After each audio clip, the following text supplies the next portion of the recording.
Say go live. All right, sir. We are live. Heck yeah. Welcome everyone to Armwrestling Showcase number 16. We all know our host, Kane Fontecchio with Alpha Empire Arm Wrestling, and myself, Josh Edwards with Nowhere to Run Arm Wrestling. How's everybody doing tonight? Tonight, Kane and I are going to go over some different topics in the arm wrestling community, hence our nice thumbnail.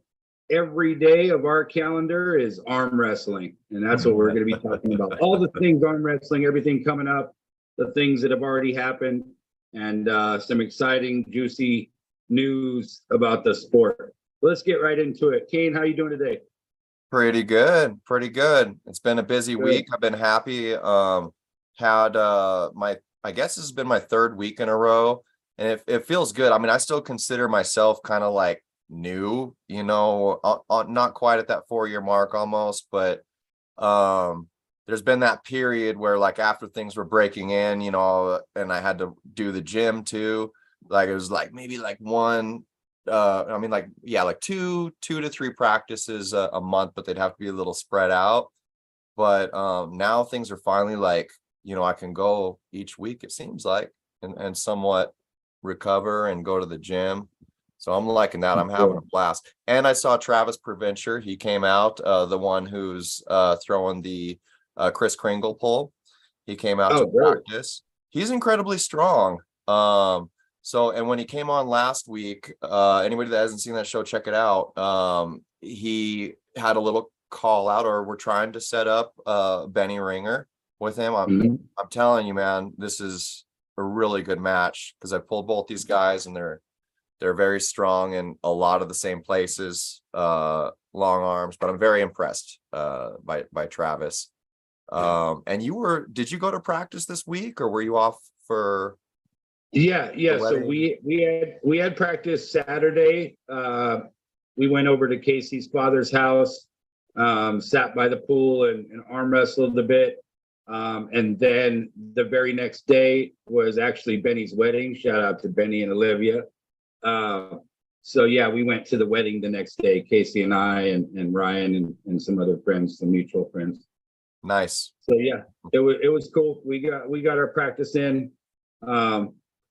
We're gonna meet up a couple of times this week and, you know, get some more table time in. And then I believe that McGraw has a practice maybe coming up in a week or so, and we'll probably be up there. So that's awesome. So you get together like 2 to 3 times in a week sometimes to arm wrestle? Oh yeah, for sure. I arm wrestle myself. I probably, like, if I'm not exaggerating, I arm wrestle at least 4 days a week. First off, hello, John Hutchison and Levi Rakowski. We got 2 legends, beasts in the house. What's up, brothers? Josh, I'm kind of curious what for those 3-4 days a week, what do they look like? I mean, are you going heavy every one of those? No. So I kind of, what I do, so I have a wrestling background and a jiu-jitsu background. That's what I did like my whole life. I was a grappler. Awesome. And so I learned from, yeah, for sure. I learned, one of the biggest things I learned from one of my coaches was to do consistent work every day, but never to go over the red line edge or do any of that. There's no need to, because there's so much tear down that happens that the rest days that you take actually takes away from the volume that you can get if you do a little bit. So when I arm wrestle 4 days a week, 3 of those 4 days, I'm probably going 30% of my strength, just going through the motions, just pulling, blood flow. And then once a week, we'll have that tough practice where we, you know, are going all in and ripping. And that way I can arm wrestle the next day after practice. I mean, it's done that for me because I'm not too motivated by myself to go to the gym and just lift a bunch of weights, but I'm super motivated to arm wrestle like all the time. And so that's how I get my workout in. Yeah. That's nice. Would you say those 3 where you go like 30% a week is really helping your table IQ? Yeah, for sure. That's like what I really try to focus on. I learned from Mike McGraw and Randy Weaver when I first started to not worry about the pin and to worry about the fight in the center of the table because it's a fight of the hand. And so if you can, dominate or win the hand, then chances are the fight is on your side. So I don't, you'll never see me in practice pinning guys and like, oh yeah, I pinned this guy or whatever. Like I'm always working and I always try to put myself in a negative spot and I always try to work from there. I always try to hold. I always try to just take as much static as I can and work through the different positions slowly, but precisely. So nothing is like ugly. It's like all down to precision fundamentals, trying to move the exact right way, even if it's super slow motion. I'd rather do the proper movement than just like ripping around and all this wild stuff. So yeah, it's just fluid movement. And believe it or not, just like wrestling or any combat sport, I do a lot of shadow arm wrestling by myself. So I stand at the table by myself. I sit there and ready go for maybe an hour and a half, just putting my feet the right way, trying to stand the right way on my tippy toe, whatever it is, different movements to get the feel of what feels the most comfortable. And then so when I do go to, tournaments and things, it takes away a lot of that edge of the nerves, That's great. That's great. Yeah, I mean, and I'm guessing a lot of these people you're practicing with, they're pretty close to you to where you can, get that many practices in a week, or are you guys like well traveling? So I mean, most of the time, like it's Casey and I are like it's Casey and I, and then we kind of like we hold everybody else and work with everybody else. When me and Casey arm wrestle, like we're turning red and doing all that. So but it is mainly Casey that I get like a lot of those extra days with.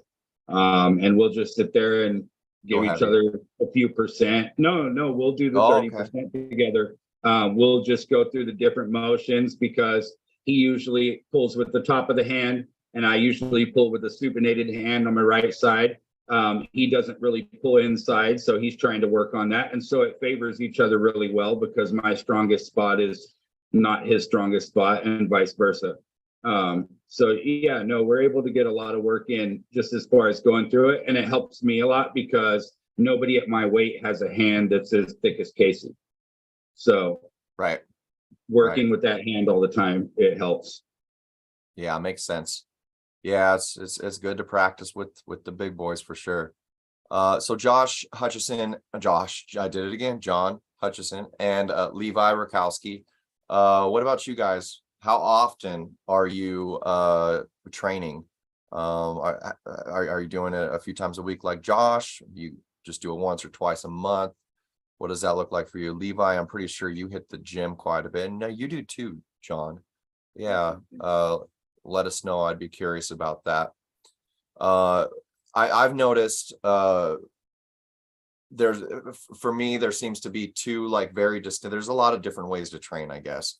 But two fundamental differences I feel like is if you're looking to do something short term and if you're looking to do something long term. So there's very few arm wrestlers, athletes that are at a level where they are at a high level in every angle. They can hook, they can top roll, they have a really good table IQ. And to me, those are to have something like that. It's a long-term pursuit. I get new arm wrestlers that will come to me and be like I'm going to do my first competition. I'm going to do my first tournament pretty soon here. And like I'm planning to do the one in 2 or 3 months from now, and I want to do really, really well. And obviously if it's like their first, you're mostly worried about safety and like having fun and all that good stuff. But to give them a little bit of boost, you also want to work with what they have, like the best, find the expedited path to give them a little bit of success. And you can actually do that really well in amateurs. I notice everyone has like the one ace move and you could just go through everybody with it sometimes. But yeah, finding that, you know, if you're just trying to do something short term, double down on what you got and like go. That's what I've noticed. And for me, it's been for like the last year or two has transitioned more towards the long term pursuits. You know, especially when you make that jump to pro, especially with a certain crop of your class or whatever. You know, you're not going to get away with that ace move, and people kind of get to know you really quick. And you have to make a decision at some point to strengthen those other spots, unless that strength is just like, you know, so overwhelming, you know, you're just some kind of freak that can take that as far as you want. But yeah, so like 80% of my practices is in the hook. And, you know, I might spend like 10 or 20% of time like top rolling or doing handy shit and stuff like that. For the most part, I'm doing what you're doing, letting people sit on my bicep and working a little more inside. Yeah. Yeah. And even my hook, I guess it's called a high hook or whatever, but like it looks like this, so it's not underneath like this, but it's like this, and pronated. Almost all of my pressure is coming from my thumb, so it's a heavily pronated hook. Like it holds a lot of pronation in it, I guess. And I mean I'm pretty sure that's like a normal thing, but people seem to have trouble with that pronated part. Yeah, I've heard different definitions of a high hook, and to me it's a high hook. You know, like I feel like when you're mostly looking for back pressure and to like fully pronate out of someone's fingers, now we're talking top roll. You're trying to get over the top or, you know, just bust out of the fingers. We're in the top roll room. I think Derek, you know, mostly dictates it by the shoulder. We're coming back with the shoulder or we're coming forward. But yeah, I mean, you can come forward into a hook and just lock that pronation, just cup the shit out of it, but nice and high, and you're in a hook. I've had so many people like, you tell me, you know, oh, you top rolled the crap out of that person or something, and I'm like, dude, no, I thought that was a hook. You know, it was a hook. And I like almost take offense to it because I'm like, I've been working on my hook, man. Yeah. We got even if you watch Ole, like you know, his crazy hit move. I mean, he has so much cupping involved in that hit. I mean, he has a great hook, like a really, really good hook. You know, yeah, his cup is amazing. So we've got Reflective Perspective in here saying they arm wrestle once a week. Train though 4 to 5 days a week. Okay, so I'm guessing, yeah, gym 4 to 5 days, and you're on a table 1 day out of that week. That's awesome. So Reflective Perspective, who's that again, Josh? You know who it is, right? I don't even know who that is, honestly. I thought we worked that out. Oh, maybe we did, and maybe I forgot. Yeah, let remind us. And so, but also let us know, out of those 4 or 5 days in the gym, are you getting a good heavy day in there, 1 or 2? Like, what does that look like for you? John Hutchison says, I am on the table 1 day a week consistently. So like every week. Then he says sometimes a light 30% day for going through motions during the middle of the week. Awesome. Cool. And yeah, those midweek ones, I just wonder, like, yeah, either you're driving somewhere or you have somebody really close. Like, I don't even have a table where I live. Despite that I'm like up in mountains, I'm only like 40 minutes from Alpha Empire. But there's, for some reason, you would think up here in the mountains there'd be a bunch of like tough people that want to arm wrestle, but you know, I've brought a few in, like maybe like 3 or 4 to practice, and then that was it. I didn't see them again. But I would love to have people come over and like train with me. but that's okay. When we have our baby, Malia's like super tough and she'll start training with me again. Say, you're going to be training once Odette is born. You're going to be holding her, and that's going to build up all that static, a little bit of extra static in the bicep and all that. Yeah, you're going to, trust me, you're going to have a lot more arm strength. For sure. Malia just reminded me though that Connor, the rock climbing arm wrestler, have you met Connor yet? No. He's a tall, like sort of skinny dude, but like fit. His past is as a rock climber. I think he still does it. But he's just strong wrist, strong hand, and he mostly was trained with OC. Either way, I just found out recently he lives up here on the mountain too, a little bit lower in a town nearby. But yeah, I need to talk to him and get him. We're very similar, and you need to start a mountain empire. Yeah. So I guess since ET has the East chapter, I could take the North. Right.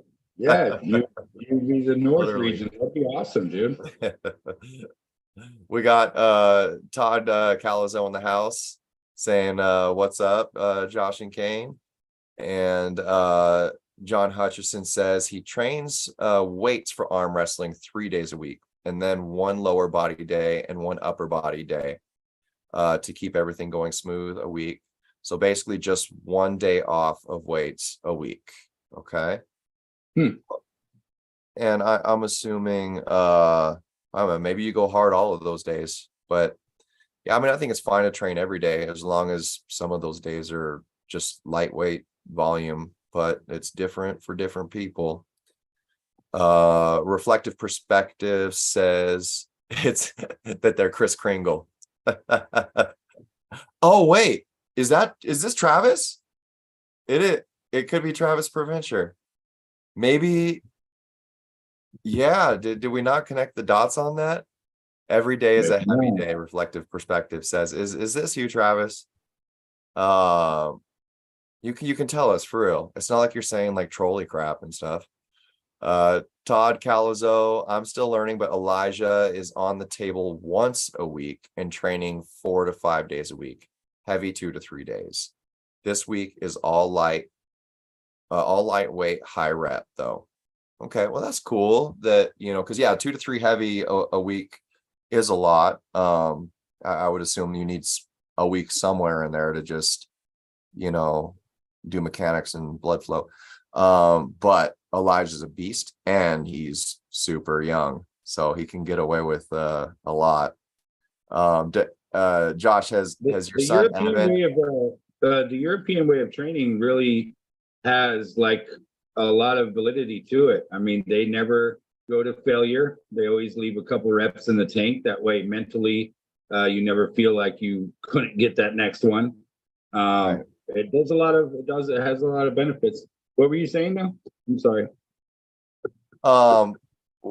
Yeah. Well, on that, what is okay, so that's one aspect that you understand as far as European training. I've also heard that they do a lot more rest time than recovery time than Americans. Does that sound about right? Yeah. That's where so after Devin pulled Dennis 5.5 years ago, whatever it was now, he completely changed like his whole training and everything because of that. And he says, and I'm sure a lot of people agree, that the European level is probably one of the highest in the world, if not the highest level in the sport. And yeah, I mean, they all seem to have a way of training where they don't go to failure. They train much more manageable weight 90% of the time. And the heavy, crazy weight is usually like you're once a week or once every 2 weeks. Right. Okay. Yeah, I wrestled with that for a while because on one end, I get that, you don't want to just be causing injury, and failure in itself is, I don't know, like it might not be productive in the programming, but at the same time, on the other end, I've always had that theory where, the CNS system and your entire, I don't know, just instinct and awareness with your body should understand what it feels like to fully redline at some point. So more recently, I've been more leaning to that. Yes, that should be a thing, but maybe just on the table, with training with other people, finding somebody stronger and really burning till you have to just say stop. But I'm not sure. What do you think? Well, I think you can train redline without going to failure. Right. I mean, you can do pulling or lifting weights that's like taking, most of everything you got, and you can do that a few times or whatever, and that's still redlining. It's just the failure part, because it's not just the mental failure. What it is the muscle failure. Like when your muscles go to a point it actually fails. Right. You're asking for injury. Yeah, or opening goals. I got you. I guess where I'm with that awareness, I think if there's a better way to put it, is a relationship with where that failure sits, I guess. Right. Oh yeah, for sure. How far you can really push it. How there's some people that their workout or their set starts on rep 1, and where I'm very aware that like my set's not really starting until that, if we're doing what we can do 7 to 10 times or something like that, it's gonna start at like rep 6 or something like that, where you're really just trying to get those 3 or 4 out. And so it really probably is, I think you're right, more just a relationship with the red line itself, but you do got to kind of, I don't know where that level is. If you don't know where failure is or how far you can push things, you don't really know how far you can push that red line. And I guess just be comfortable there, comfortable with being uncomfortable, if that makes sense. Yeah. We got Lorenzo Munoz in the house. I really enjoyed watching Lorenzo at the Arizona State Championship. Saw my boy getting some good pins in there. One of my Alpha Empire mentors and coaches. What's up, Lorenzo?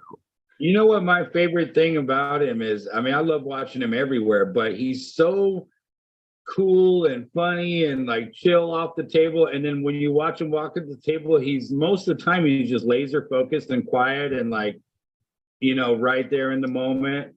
Really cool that he has that switch. Right. It's cool that you noticed that. Because he is very quiet. You could say he's coming to the table. It's hard to really jump into his psyche until you really know Lorenzo.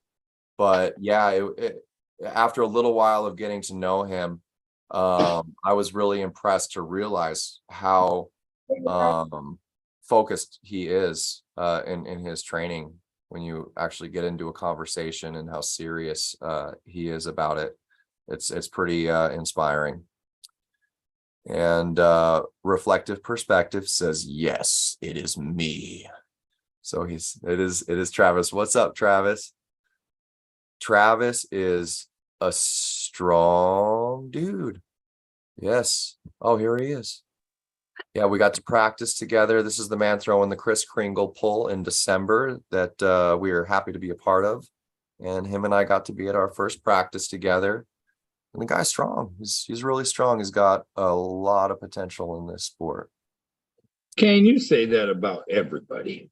I'm just playing. No, for real. What's up, Travis?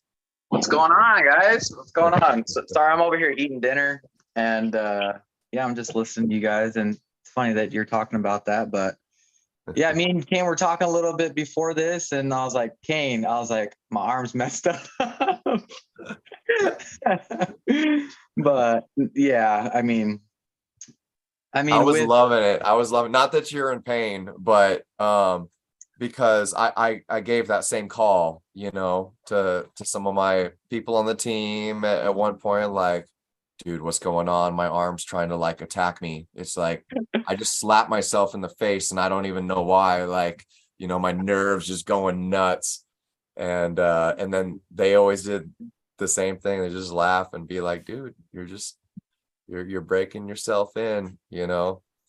But yeah, I mean, like we were talking, you know, you guys were talking about in the chat, you know, heavy or light days, and maybe that's the thing is like maybe, you know, obviously you have to figure out your system in the first year that you're arm wrestling on what works best for you.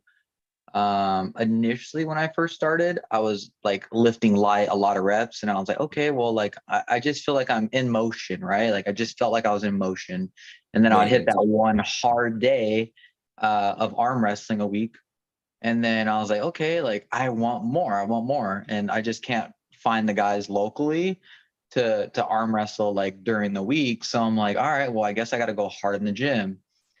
And I've been going harder in the gym to try to get those gains, because that's what Mega Mike says. He says you got to activate that thick muscle, right? So, I mean, I'm kind of listening to that in a sense. So I'm trying to build muscle and work on explosion as well. So when it came down to it, I was like, hey, I don't know. I mean, this last weekend, I mean, my right arm's fine. It's pretty conditioned, but I haven't worked my left. So when I really kind of went hard on my left this weekend, it was a little bit flared up. And like you said, it just, your hand just gets tingly and wants to smack you in the face. So I'm sure everybody within the first year has experienced something of that, but yeah, people that, you know, quit within the first 6 months, I guarantee that's probably one of the reasons. oh yeah, it's 100%. We're literally giving ourselves tendonitis and like overworking our nerves. Yeah. But you know, anybody out there that's like getting tendonitis from keyboards and shit like that and stuff like that, hop into our sport, man. We'll make you better. You know, you can keep that thing in a sling and just, you know, never heal, or you could talk to the experts in arm wrestling. No, I mean, I've had doctors, like I had to get an MRI for something on my wrist when I was relatively new. I waited way too long to do it. And I was just trying to get checked off by my primary to get the MRI. She's telling me all this stuff. She's like, you're crazy for arm wrestling. This is so stupid. You know, why are you doing this to yourself? Your tendons, I can feel they're all inflamed and stuff like that. This is so dumb. And she's like, I'll give you the referral for the MRI, but you know, you're gonna have to stop arm wrestling like indefinitely. You should like put your arm in a sling and like rest it for a long time and do nothing. And I don't know, maybe obviously I'm not a doctor, but you know, when I told her it seems to work for me to just do blood flow and it gets stronger and I feel fine and that's great. And she's like, in all of my medical profession, I have never heard anything like, you know, using your arm gives blood flow that heals this or that. And I was like, I don't know, but Everybody's different, man. Everybody's different. That's And I'm true. just like I said, when I practice, I literally don't want to stop practicing until like I can't lift my arm. Cause like I said, I only like really arm wrestle once a week. And you And go to the so, gym too. and I go to the gym, right? But it's like I don't feel like that gym session is like doing anything for that, like that inner elbow, right? Mm-hmm. So I just like the pressure of just like pulling somebody. So it's fun, and I want to do it more, and I want to find people like closer, like during the week, to like pull with at least like an hour or two to a night or whatever, because I literally just want to either hold in a static position just to get that like burning feeling. Because in reality, if you get in a brutal match, I mean, you're going to be in that static position, so you might as well just get used to it. So yeah, I mean, that's kind of like where I'm at. I mean, I just want to destroy my arm, really. So I did it for 17 years playing baseball. So I just kind of want to destroy it more doing arm wrestling. So yeah, it's well, just like we discussed on the phone, you do just got to be careful and be aware of it, because of the fact that you are strong. I'm not blowing smoke here. You are strong. And it's usually the people that come in pretty strong and love to go hard, which you do. You know, you were really trying to like burn out with me. And while you're still really forging and shaping those little aspects that, you know, you normally wouldn't be training in just the gym. Yeah, just I think it's good, but there's a balance. Yeah, of course. Just be aware of it, that you're strong and you can hurt yourself at this stage, I guess is what I'm trying to say. Yeah. Develop a little bit more before you kind of just go right to the wall or through the wall, I guess. So no, I totally hear you. And then, I mean, obviously this last week was kind of a wake up, obviously, because I want to go to Anaheim. And if I'm not 100%, then I'm not going to compete. So, I mean, I'm not going to put myself in a position to where I'm like going to hurt myself or something, you know? So I'm like, it's better to be safe than sorry. So it's kind of just recover these next few weeks and just see how I feel going into Anaheim, and I'll dictate it from there. So cool. But the right's good. The left needs some recovery. We're good. But I can't get over the fact how you and Benny look like you could be twin brothers. Like you really do. You guys both have the same haircut, the same mustache. Oh, right. They're both beautiful. About the same height, same arm length, and they arm wrestle around in the same place. They look like long lost brothers. Yeah, it's gonna be a cool match. I predict it staying somewhere in the high hook, but either of these guys could surprise. But the cool thing about guys that like to high hook, you know, it can kind of go anywhere from there. Mm-hmm. So we might see them go into a deep hook. I don't really picture that either one of them going full top roll or slipping or anything, but you know, that's just me. That's good. They want to arm wrestle. That's right. That'll be a fun one. Well, you did pretty well your first couple tournaments, and just make sure and keep in mind. I think it's great that you're already competitive. You're like, I want to go out there ready, fresh, and kill it. You know, I'm not saying doing anything with that, but just have fun. Like, you know, take it all as experience, whether you get gold or whether you end up in the middle of the pack or whatever happens, you know, just bring that champion attitude, but like have fun. I personally think that especially like the first year, a tournament is worth like 20 practices. To me, that's how I feel about it. Practices, you can get stronger and stronger and stronger, but in that competition mode, gripping up with so many random people so quickly, it changes a lot. Like you leave my head just reels, like leaving a tournament, like, oh my God, this and that, you know, and then you can kind of dissect it all at practice.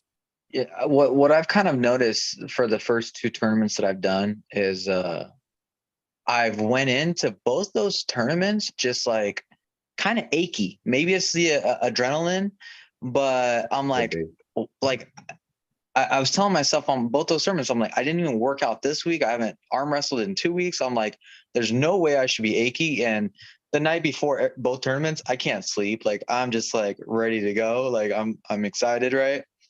And that's kind of like my thought on it is like I never ever sleep before a tournament.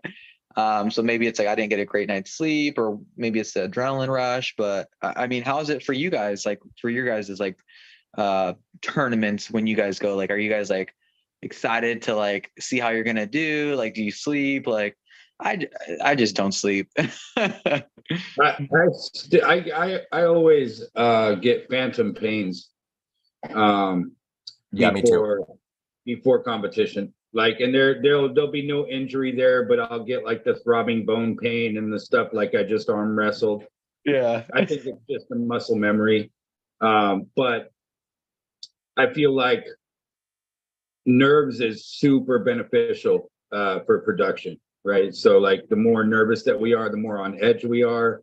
we usually perform better because we're heightened senses, as opposed to, you know, going in and just being smooth Joe all the time. And yeah, you might not get it, but I agree completely with what Kane's saying. I mean, the benefit of the cadence of the referee, of the style, the way the matches are being, you know, called, just the way you feel, even like the super matches, to me, for some reason, I don't get as fired up as I do for a tournament. Like tournament, I'm super fired up. Super matches, I'm like, oh, it's a 5-match thing. I could just chill my way through this. And so, yeah, there's something about the tournament that's special, but I definitely feel like you could train as much as you want. You could train for 5 years and arm wrestle in the garage every day, but if you don't hit those tournaments, you know, you're not gonna be ready for that. It's a different experience. Yeah. Yeah, I've never showed up to one tournament or super match feeling like, man, I feel good. Like it's always like when I'm in my taper, maybe 2 or 3 weeks before that. But usually like when the last day or two before a tournament and leading all the way up to it, or a super match, I start feeling those. I think a lot of them might be phantom pains, like Josh is talking about. Could be nerves. And if you watch, yeah, I don't. It's hard to ever like get it perfect, you know. Get it. Some people maybe do, but I'm personally still, I think, learning myself. And one thing I've learned is I have to wake the CNS system really, really well before a match, especially tournaments where there's so much dry time in between your, you know, really brief matches. That if I go and just try and like warm up a little bit, like move the joints around, like it's going to take me 5-6 matches before like I feel like me, you know, Yeah. or like competitive.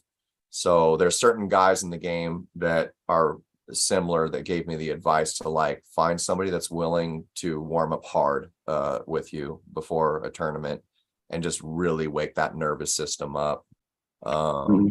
And that seems to help me a lot. If you watch, okay, if you watch our Female Friday from a couple weeks ago, Nancy was talking. She always has really great advice about all these things, little nuggets that she throws out there. And I appreciated a couple of things she was saying. She never has protein or loads on protein before an event. It's all just, you know, light carbohydrates, good energy. So, and that makes sense. You know, Derek always says you don't want your digestive system doing all the work that day. You want everything else doing all the work. So putting like something very digestible that's a good energy source makes sense. And she also mentioned what you were talking about, Travis, about not sleeping the night before. And she believes that's okay. And it's probably common for a lot of us. I don't really sleep either the night before. But so she says the important thing that she focuses on is the night before that, to make sure she gets a good night's sleep on that night. And that makes sense. Yeah, because when you got that adrenaline going, there's not a whole lot that can keep you down, you know. Yeah. Game no, exactly. So we've got quite a few more chats here. Let me catch up a little bit. We had Todd Calzo says that Elijah recovers quickly, creatine as well. That's awesome. So I've been kind of dancing around that creatine thing for a while. I don't know about you guys, trying to like figure out if it like ever does anything for me. But in terms of supplementation beyond, you know, just hydration, that's really the only thing I've messed with. I just can't tell if it does anything for me. What about you guys? Creatine. I used to take creatine probably about 10 years ago. Mm-hmm. And then when I got into arm wrestling, I said I needed to kind of supplement something. I need to kind of start taking something. So for the most part, I don't eat processed food. I eat super clean. Like I don't eat junk food at all. Like I drink water. I don't drink anything else besides water, and I eat like all organic food. So I bought this organic protein with some BCAAs in it as well. So I feel like that's definitely what's been helping me. Would you say it's the organic side? Do you think it's working better than other proteins for you? Oh, by far. I've taken like pre-workout. I used to take pre-workouts. Like I don't take any of that stuff anymore. I don't even drink coffee. Like I said, just water, right? So this protein, like I'm putting on a lot more strength with this protein that I'm taking. It's just an organic plant-based protein. It's I'll have to check when I get home. I'm not at home right now, but I'll send you a picture of it later, what I'm taking. But yeah, it's like all greens and nuts and all that stuff, right? It's all in there. It's like a pea protein, I guess, as well. So it works great for me. And I've kind of dabbled the idea on maybe getting back into creatine. Like I said, I haven't taken it in probably like 10 or 12 years, but I haven't plateaued either. Like where I'm at, I feel like there's still a lot of area for me to kind of keep going. And then once I feel like I'm kind of plateaued, I'll get off the protein for about a few weeks and then maybe get on creatine. But I'm probably not going to get on creatine probably for, I don't know, maybe it's the start of next year potentially, but we'll see. We'll see how, like where my weight's at and like how much I'm eating and stuff like that. But I'm sitting at about like in the morning 178, midday probably like 182, 183, like consistently. So I don't know how much water weight it'll make me retain. Like if it'll push me like way over that 185. Like I don't really want to be cutting like 10 or 15 pounds for a tournament, especially if I'm not going to get paid out on it. Like it's just, I'd rather just arm wrestle heavier people and just kind of try to get stronger, even if I don't place, So I'm not really focused on the creatine right now because I feel like I can just build it a little bit better with food. So I already drink a ton of water. I don't really retain it though. So it's kind of hard to say. I don't recommend ever taking supplements until you're like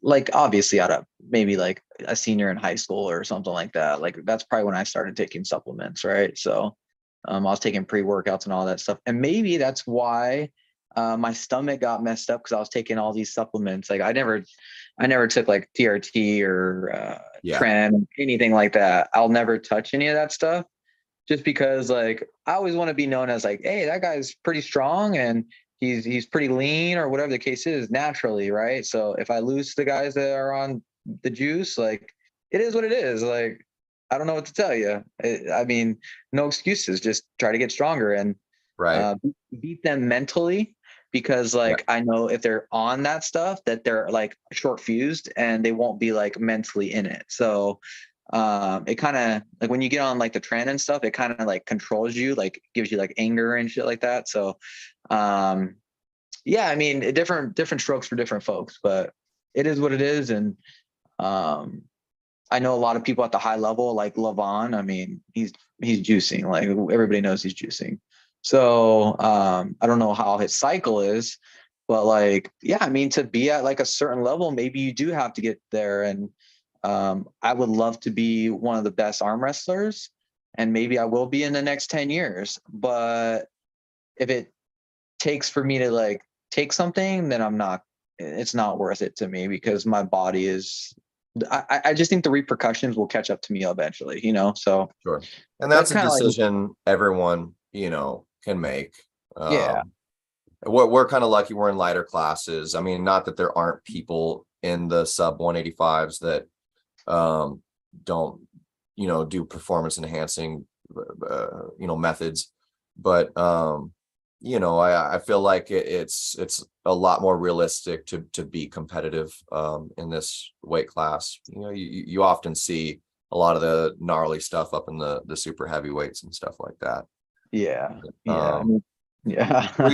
Creatine definitely, I have noticed a difference in creatine itself over a long period of time. Maybe the last 30 years or so, that I don't know. I with a lot of the pure, just straight creatine monohydrate, no added ingredients. It kind of depends on where you get it. A lot of it doesn't really cause bloating, or it doesn't seem like water. It does send water to the muscles apparently through a process, but when I, at least when I take it, for sure, my in my own personal experience, I know that they're saying that the pure forms of it, you shouldn't have like be bloated up on water. I know I don't like gain any weight on it. And I can't like fully tell if it's recovering me faster or anything. What about you, Josh? I've never used any of it, so I don't know to speak on it. I only know like what Don has told me. Don Mormon, he's tried creatine a couple of times at North versus South, and with your super match the other day, and both times he said that he pumped up really, really fast, and his arm was like so tight. And so from his experience, what he said was that he pumped up ridiculously fast, faster than ever before using the creatine. And so yeah, that's all I've heard about it. I don't know. I don't use any of that stuff at all. Yeah. So yeah, it can't hurt not to, and just stay. Yeah, not even pre-workout. Yeah, that's good. And for him, he just came back to the sport, and I'm guessing like that, and what is it? Maybe Patterson and our super match was that his first hard competitions that he's done since he's been back? Yeah. So yeah, he needs to do a few more of those without the creatine, and just to, I think, to rule it out. That if I was him, that's what I would do, because it could be a number of things causing you to blow up at a. I mean, we did have some grinders, and his match at North versus South was pretty nuts too. And when you're going to battle, it's different than practice for sure. Yeah. I'm sorry. Yeah. What's up? What are you going to say? No, just agreeing. Okay. We've also got Carolyn Loomis, our moderator, is in the house. What's up, Carolyn? She says she's off to work. She's going to listen later, and that she loves our podcast. We love you, Carolyn. You're such an awesome ambassador of the sport. Yeah, she does. She does awesome out there growing all them veggies too. Like I've been watching her pictures, and yeah, that's really awesome. Self-sufficient, really cool. Yeah. Very cool. Yeah, if Carolyn lived closer to us, we would definitely be friends with Carolyn.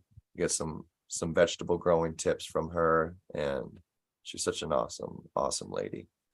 Lorenzo said he's doing rehab workout while watching everything. While watching, and he says everything hurts. I feel you, Lorenzo.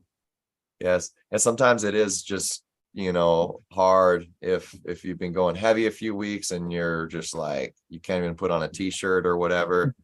I have to force myself to just do that recovery work. Don't just sit there and rest on it. Good on you. And we got let's see, Todd Calzo says we learned so much from Lorenzo. It's true. Lorenzo says he loves everybody. And Carolyn Loomis says hashtag Alpha Empire. Yes. And what else do we got here? Todd says he left out one important detail. What is that? I think he says the day after practice, I have Elijah do therapy for the arms, including some flossing.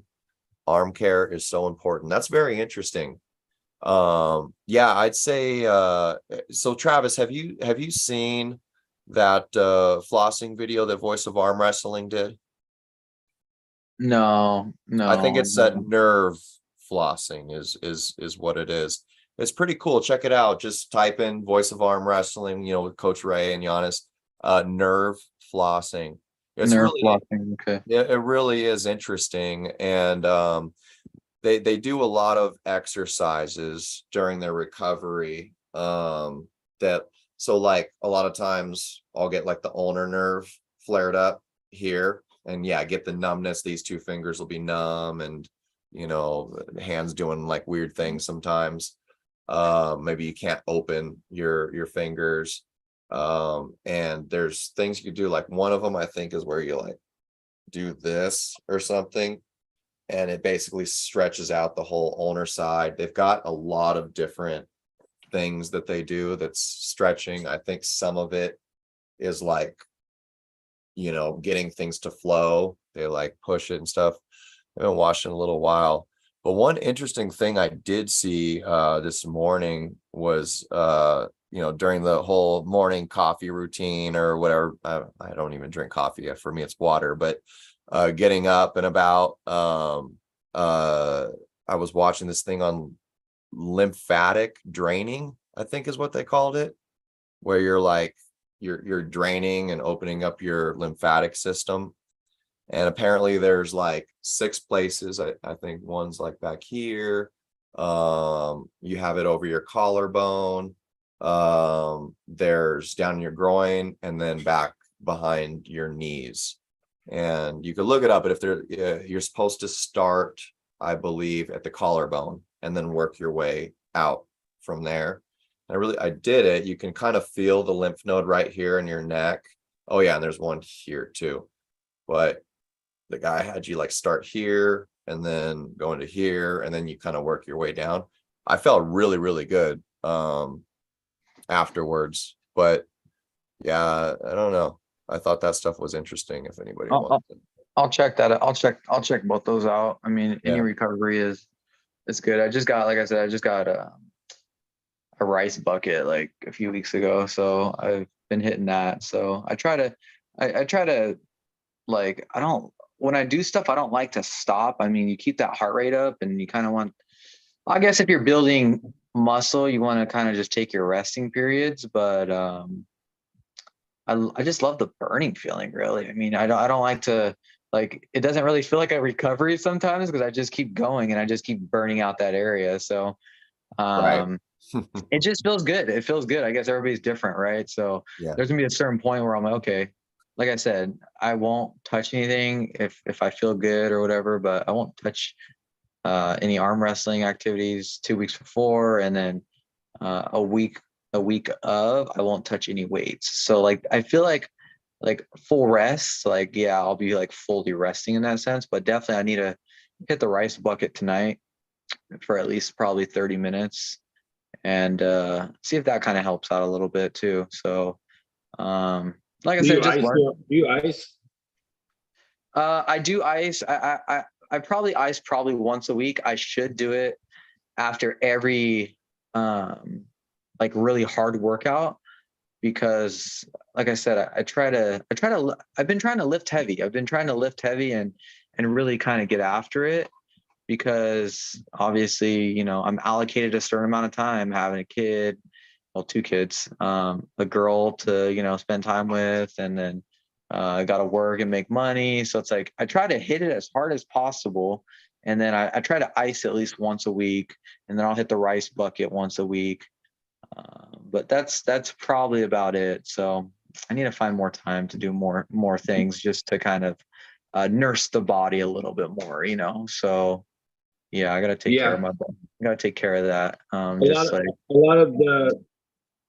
lot of the veterans from up north, the arm benders, they're real big on that. Like, they're always getting on my case, and they're like, look, man, you have to rehab just as much as you train.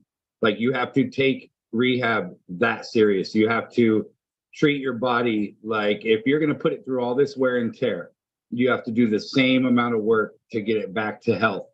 And so like, they, think that every time you pull or lift or anything, you should have a 5-10 minute icing and rehab, and then, just to always keep everything and the inflammation down and all those things.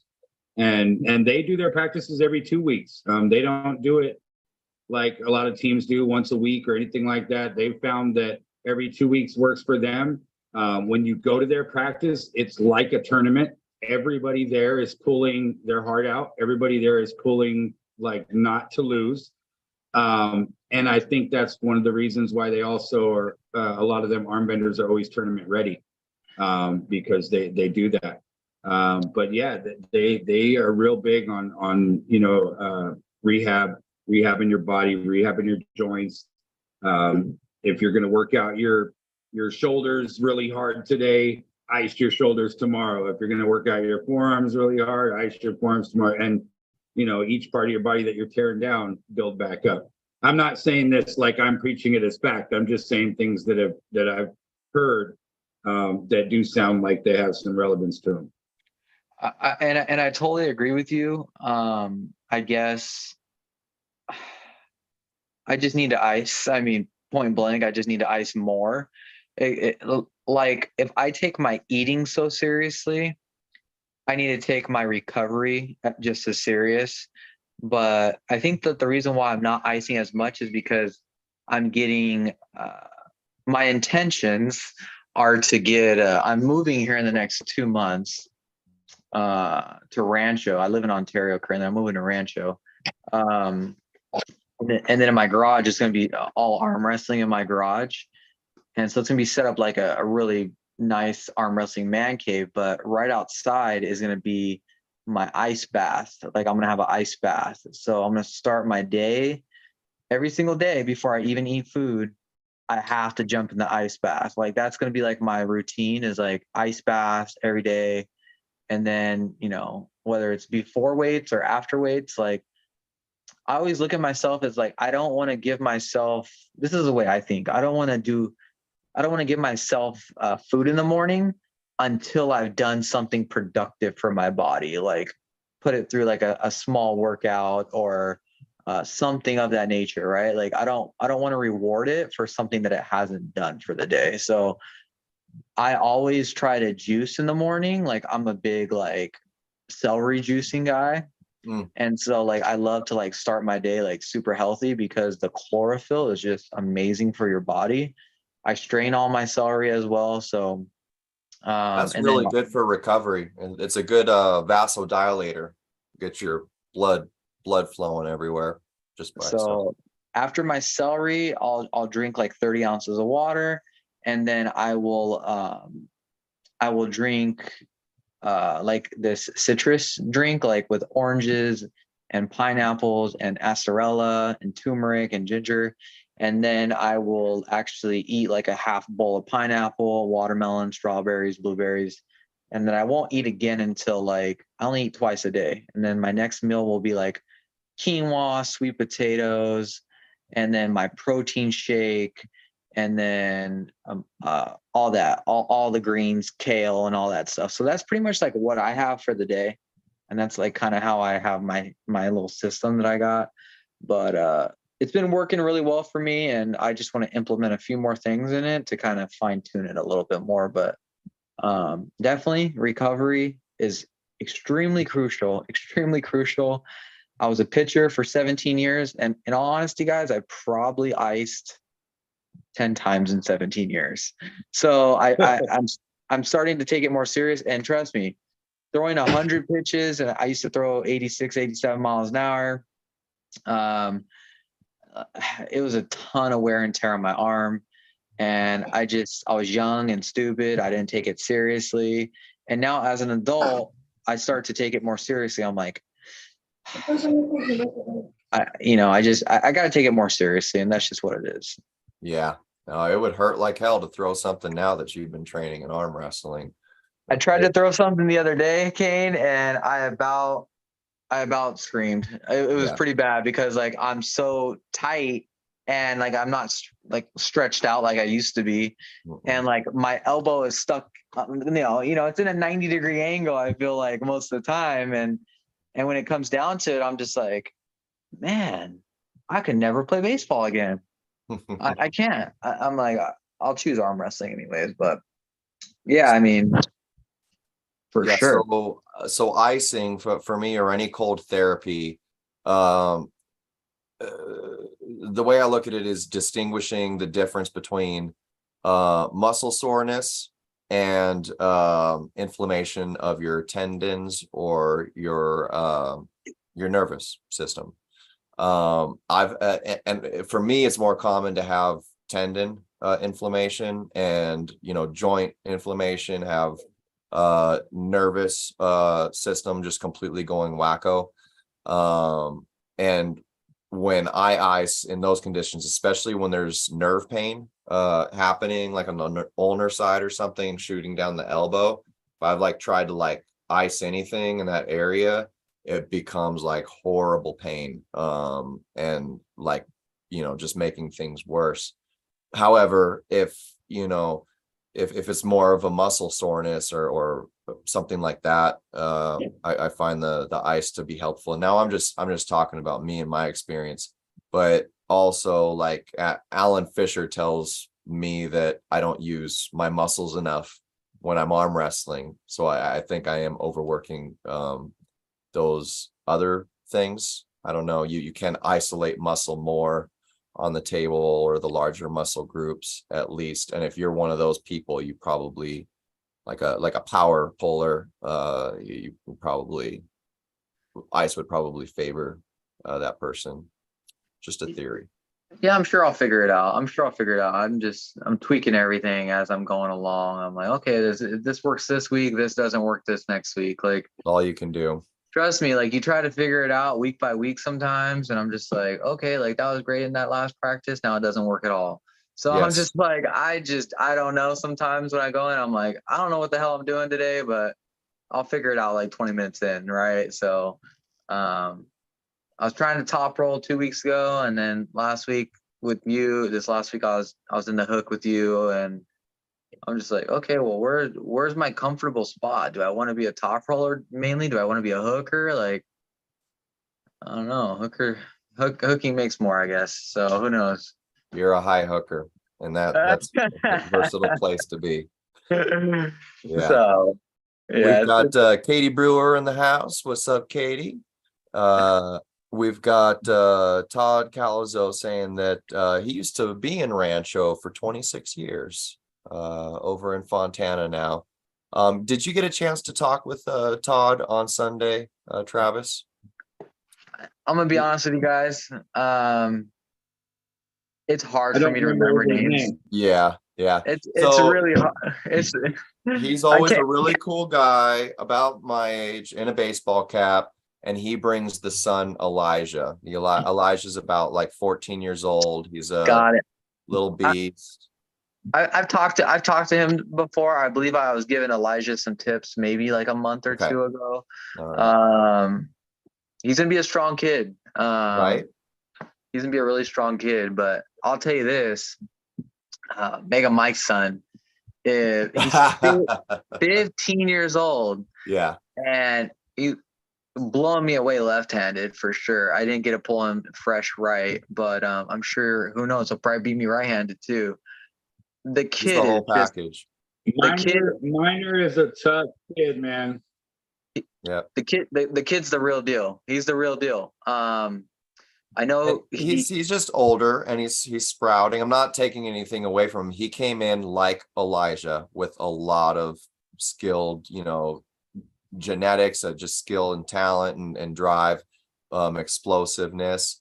But right now, Minor, he's not so much a minor anymore. He like shot up a foot, it seems like, in the last year. So yeah, people better start looking out for that kid. That kid, man. I'll tell you this. Man. If he really, let's say he doesn't go pro, which I definitely do think he will, he's probably going to be a 6'5" senior linebacker, 260, benching 400 pounds. Like his dad's an animal. Yeah. He trains him like an animal. And with that stature of being that big, if he is, because he's 6'2" right now as a 15-year-old. And if he gets to 6'4", 6'5", and he benches 400 pounds as a linebacker and as a senior in high school, there's no way he probably won't go pro. Like, I mean, he'll probably be in the top 20 pick if that's the case. But if he chooses to go in the arm wrestling world, the kid will be a world champion in the next 6 years. Like his dad trains him ridiculously, and his dad is an animal. Yeah, I mean, his dad and Derek go at it. So I would love to see them in a tournament, Mega Mike and Derek. So Yeah. I definitely am waiting for that day that I see that tournament. Mega Mike. There was one, I think, what was it, a year ago, Josh? Up north a little bit. It was about a year. Abo. So no, it was when what's his name? The older guy that had to like subdue John Dabo. What's badass? No, what do you mean? He's Ron Bath? Ron Bath. Yeah, Ron Bath was there. And yeah, where was that? Do you remember? It was I think it wasn't it Nevada, right? Maybe in Nevada. Yeah, there's a lot of good footage of that tournament. Yeah, and I think Mike snuck one past Derek. Can't remember which arm it was, but Derek ended up winning the tournament. I believe he beat Ron Bath. Derek is a badass. I can't wait for his match coming up here. Derek is just he's an amazing athlete. He's got the champion mindset, and I am 100% behind him. It for me, it is just such a privilege to get to train with him and what he has built. He's definitely special in the sport, and I'm not the only one that feels that way 100%. So guys, we're planning on talking a bit about Arizona and some of these events coming up. Josh, what did you think of the Arizona State Championship? To tell you the truth, I was really upset. Yeah, with the whole thing. I was pissed that I wasn't because there. It was so good. Yeah, that you weren't there. It was awesome. I mean, it looked amazing. What Tim and Kayla are doing for the sport is just huge. Shout out to Arm Sports Entertainment. Everybody over there helping out. Robert Kelly, everybody over there, all the refs coming in. Scott Wynn was over there. Yeah, I mean, just awesome stuff. They're bringing you the best of the best as far as the competition. 5 different countries, had competitors over there. Lots of the top guys. I mean, in each weight class. I mean, Roby Russell's there. You had your 2 podcast, famous dudes, Uncle John and Aussie arm wrestler were there. They pulled. Caleb pulled and beat Jason Latona. I mean, that was super exciting. DeBeat got to pull the number 1 kid in Arizona, Joseph Williams. Yeah, just a lot of matches that everybody's been wanting to see. David E. Edgian, however you pronounce his last name, I don't want to butcher it.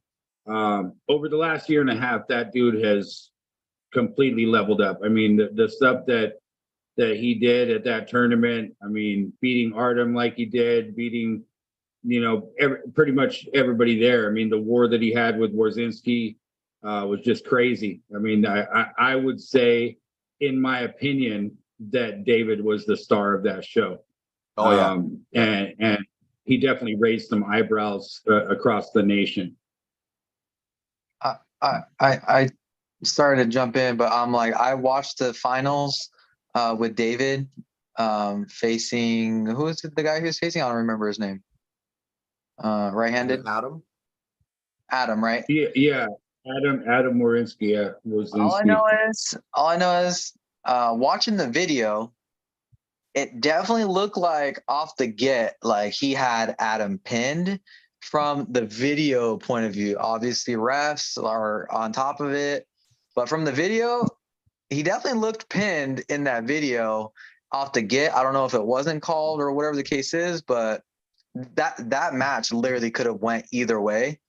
And man, that was an electric match. So that guy is going to be David, right? David, he's going to be a tough guy in California, let alone probably in the northern.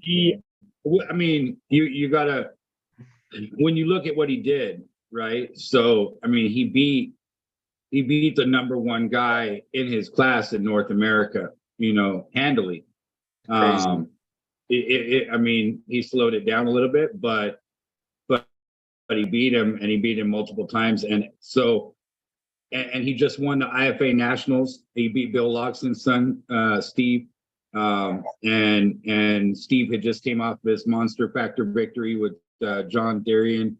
So, I mean, the level that guy is pulling at, and the people that he's, becoming, victorious over are super high level. I would say that, in my opinion, that dude has to be in the conversation, at least top 5 in North America, like, for sure, because he's been doing this for the whole year. It's not just one tournament. Like, every time that guy shows up, there's people that are like, who is he? Who is that guy? And then they see, and then he's, beating the people that he's beaten, and Dallas was talking a while back about it. And he was like, man, I mean, David's over there pinning Bresh left-handed, from what everybody's saying. So if that's really happening, I mean, the dude's incredible. And he has that lightning hit at the beginning. So, I mean, he can pull everywhere. He can hook, he can flash you. I mean, he can do whatever.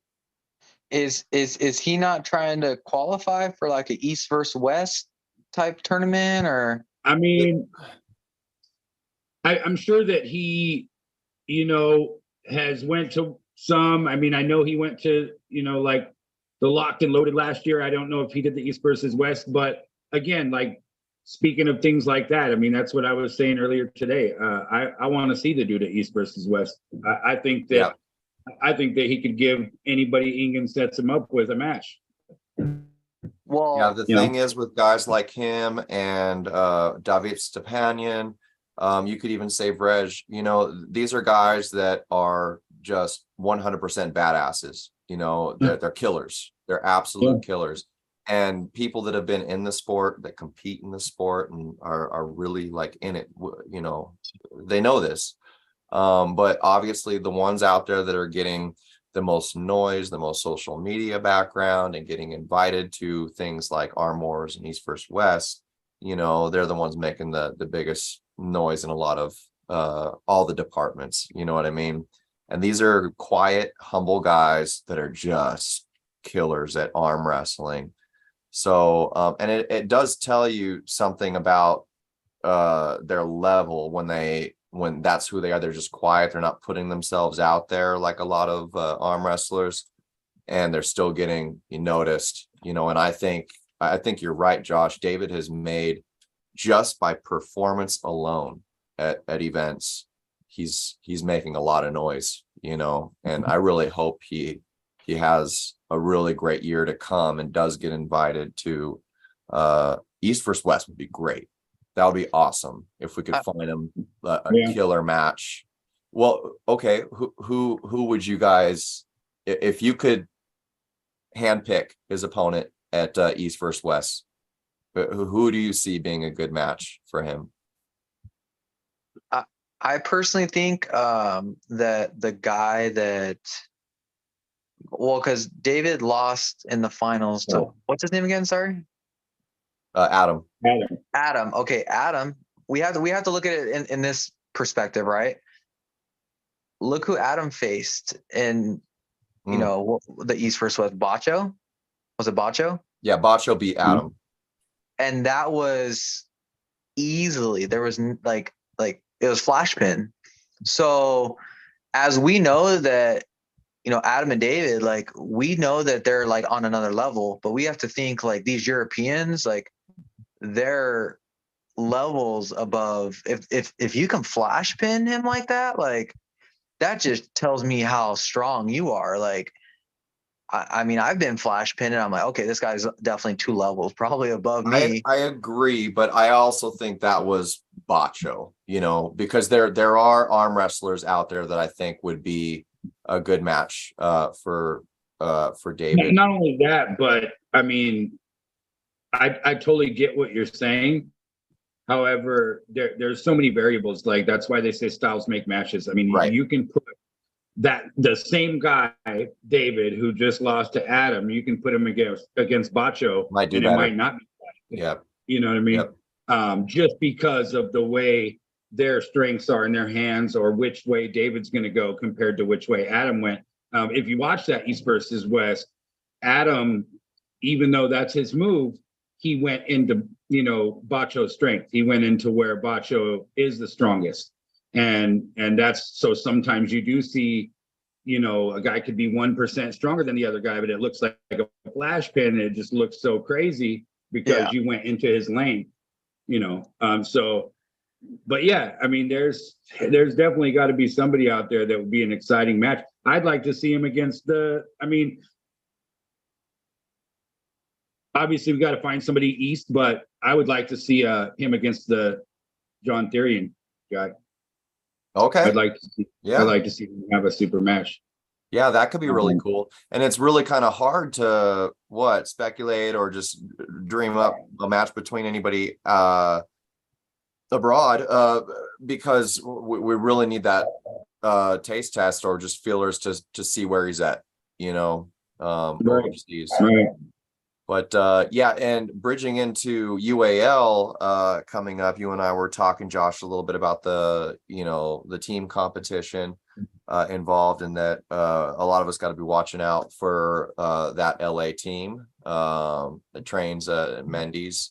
And yeah, I mean, we already know the killers that are with them. But yeah, there's Vazgen, we got Vrej. I know Mika trains over there. David he's up north, but there's the Stepanians. But I can tell you they're bringing in a whole crop of people. And dude, like Travis, man, I mean, guys that have been arm wrestling about as long as you. And I trained with them, I want to say a month ago at a barbecue Scott win through at a friend's house. And yeah, there was a crop of like 5 guys. And I think God, I hope I'm not wrong. I think some of them were Georgian, some of them were, I believe, Armenian, but these young dudes, and they're all in the, like, I'd say 154 to 185 range. Like scary stuff, man. Yeah, and they I don't know how they're so strong already in armor. Like I just don't get it. But like they train correctly. That's just what it is. They train correctly. You can go to a lot of practices and you can see a lot of these guys just trying to pin each other. And I'm pretty sure you go to one of their practices and that's probably not what they're trying to do. They're probably trying to teach you form over everything on how to do it, right? Like I've never been to one of their practices, but I mean, they all pretty much, they don't like, oh, I'm going to be a top roller. They all have the same style pretty much. So they know what works and they don't try to fix what's not broken. So, I mean, they're probably training all their guys, say, hey, do this, do that, do these workouts, and you're going to be just as good as we are in the next few years. So I know one of the coaches, Vazgen, is extremely technical, and I wouldn't be surprised if a lot of their training sessions are that way. And it might just be for, more combined practices like that special event, we do over at Scott Wynn's Buddies. And maybe the SoCal or Armfest, where we're combining teams at least with those guys, and then maybe it was because they're new, I don't know, but they were going hard, man. They were trying to just pin everybody, and I don't know, they're all cool dudes. Their whole demeanor, their persona is just, it's different. One of the things that intrigued me when I first watched them as a team compete was how they set themselves apart. They're not up there with jeans and t-shirts. They're up there in athletic pants, athletic shoes. They're not out there hanging out with everybody, high fives, eating nachos. They're sitting there cheering on their teammates, looking at every single match with laser focus. They really look like soldiers that are coming to war. like every single time, and they don't falter from that. That whole team, Vazgen's a multiple world champion. David is what, number 2 in the world in his weight, or number 3, something like that. I mean, and national champ. Yeah, they're very consistent, and just like Travis said, I mean, they consistently are teaching each other these things that they know work. When you have a world champion who is currently competing, that's a lot different than having somebody who used to arm wrestle, some years ago. So, I mean, and it's exciting to watch. I mean, I love watching the guys. I think that if they show up at Anaheim, they definitely have to be one of the teams that everybody's looking for. Alpha Empire, OC, Bay Area, Armbenders, you guys get your hit squad together. Because if Vazgen shows up, I'm sure he's there to win that cash. And we can see that they have some beast on their squad. Are you coming down with your guys? Are you coming down for the Anaheim tournament? Josh? Oh yeah, of course. Oh yeah. Are you who are you bringing down with you? I know that I'm bringing Casey's coming, Eric, Benny. I know that John is going to come down. I'm sure that River will probably come. Manjot will come. I'm sure that a couple of the other guys, I'm sure Felix will probably come. I mean, I'll probably be coming down there with 7 to 10 guys at least. So I'll get I'm focused on putting an amateur team together for the amateur day. That's what I'm more focused on, because I care so much about like the newer guys and what they're trying to do. Like obviously with Nowhere to Run, helping the UAL with the team championship, I'm going to have a lot, focused on while I'm there, but I'm going to put together our amateur guys and get them to compete on Sunday and see what they can do in that team championship. Those amateur Sundays, UAL, are like awesome.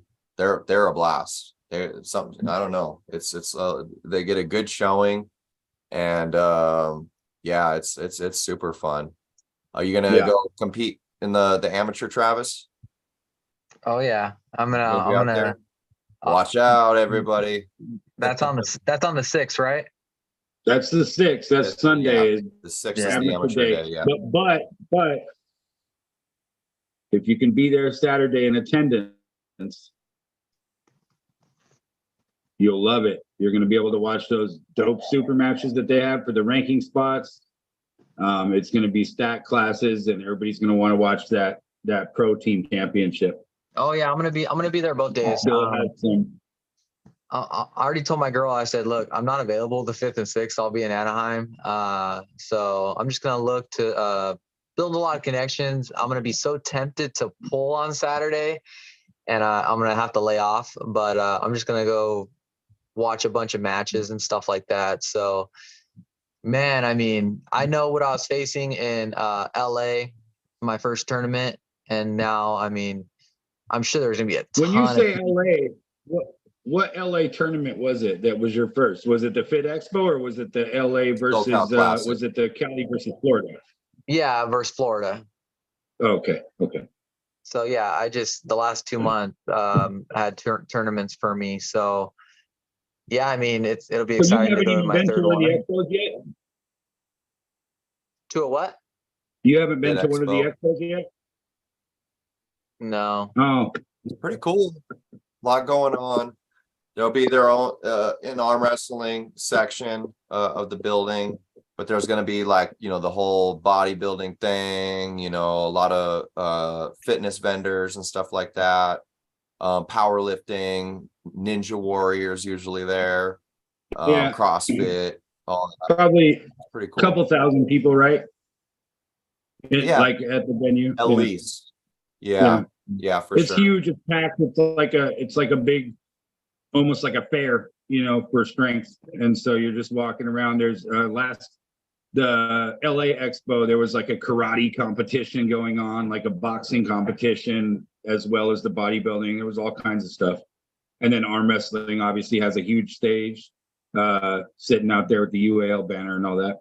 Yeah, I'd still get there early, but if I remember correctly, Josh, if you're an athlete, the first thing there, you're going to see a big line when you get there, and primarily of people wanting to get in as attendees. You don't have to wait in that line. Yeah, if you're an athlete, you're going to go right into a separate section to get your registry done, your self-weighed in. And yeah, you do get rushed to right into the entry, right, Josh? That's true. Yes, you don't have to wait in.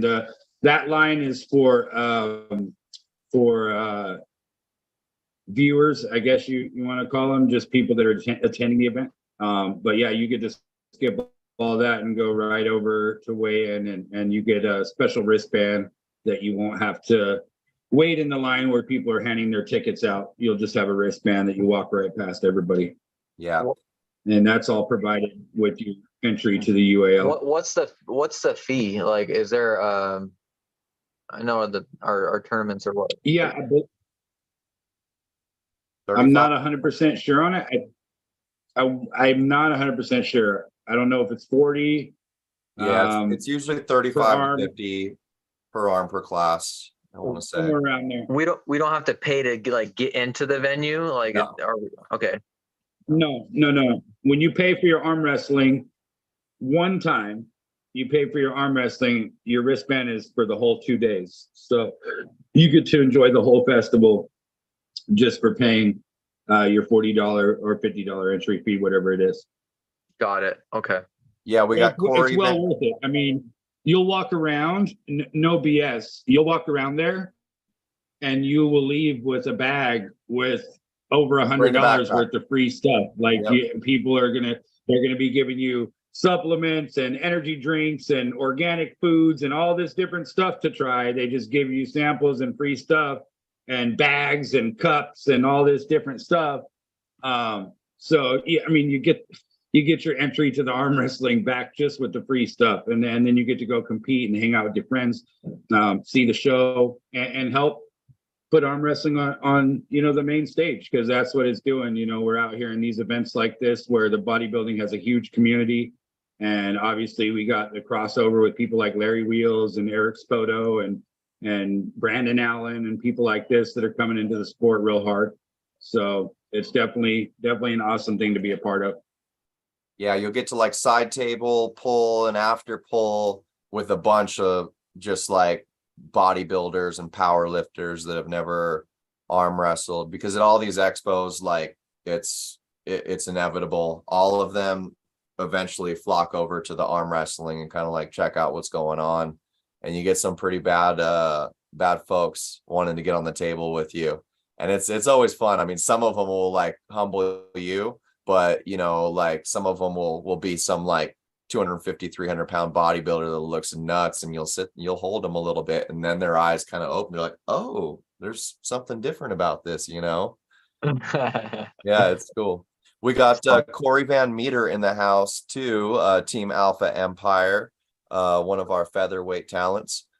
So Corey and Travis, not if, but when you guys medal at the amateur tournament, just rock that medal, walking through the rest of the expo, and you'll get all the good stuff.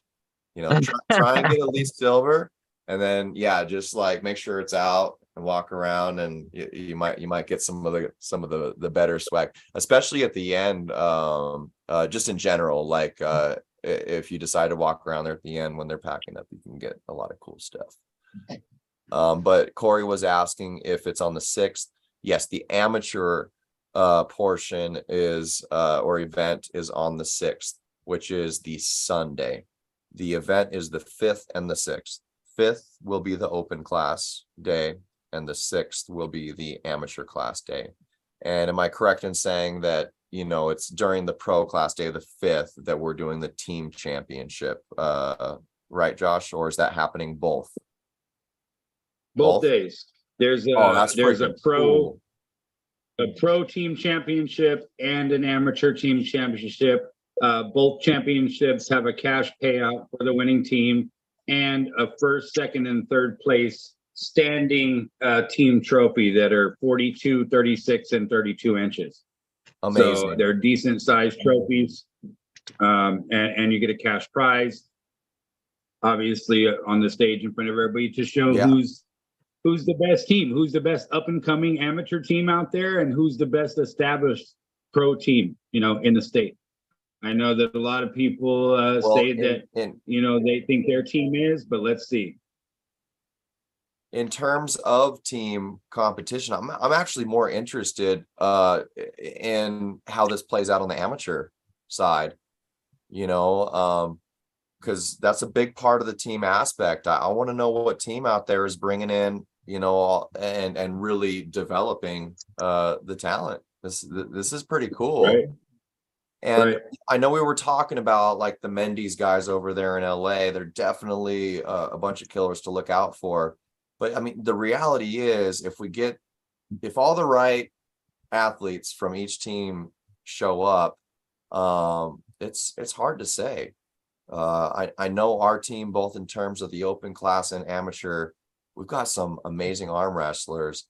Obviously Derek, but I'm sure he's just gonna be there to support, because I know he's 100% focused on his super match at East versus West.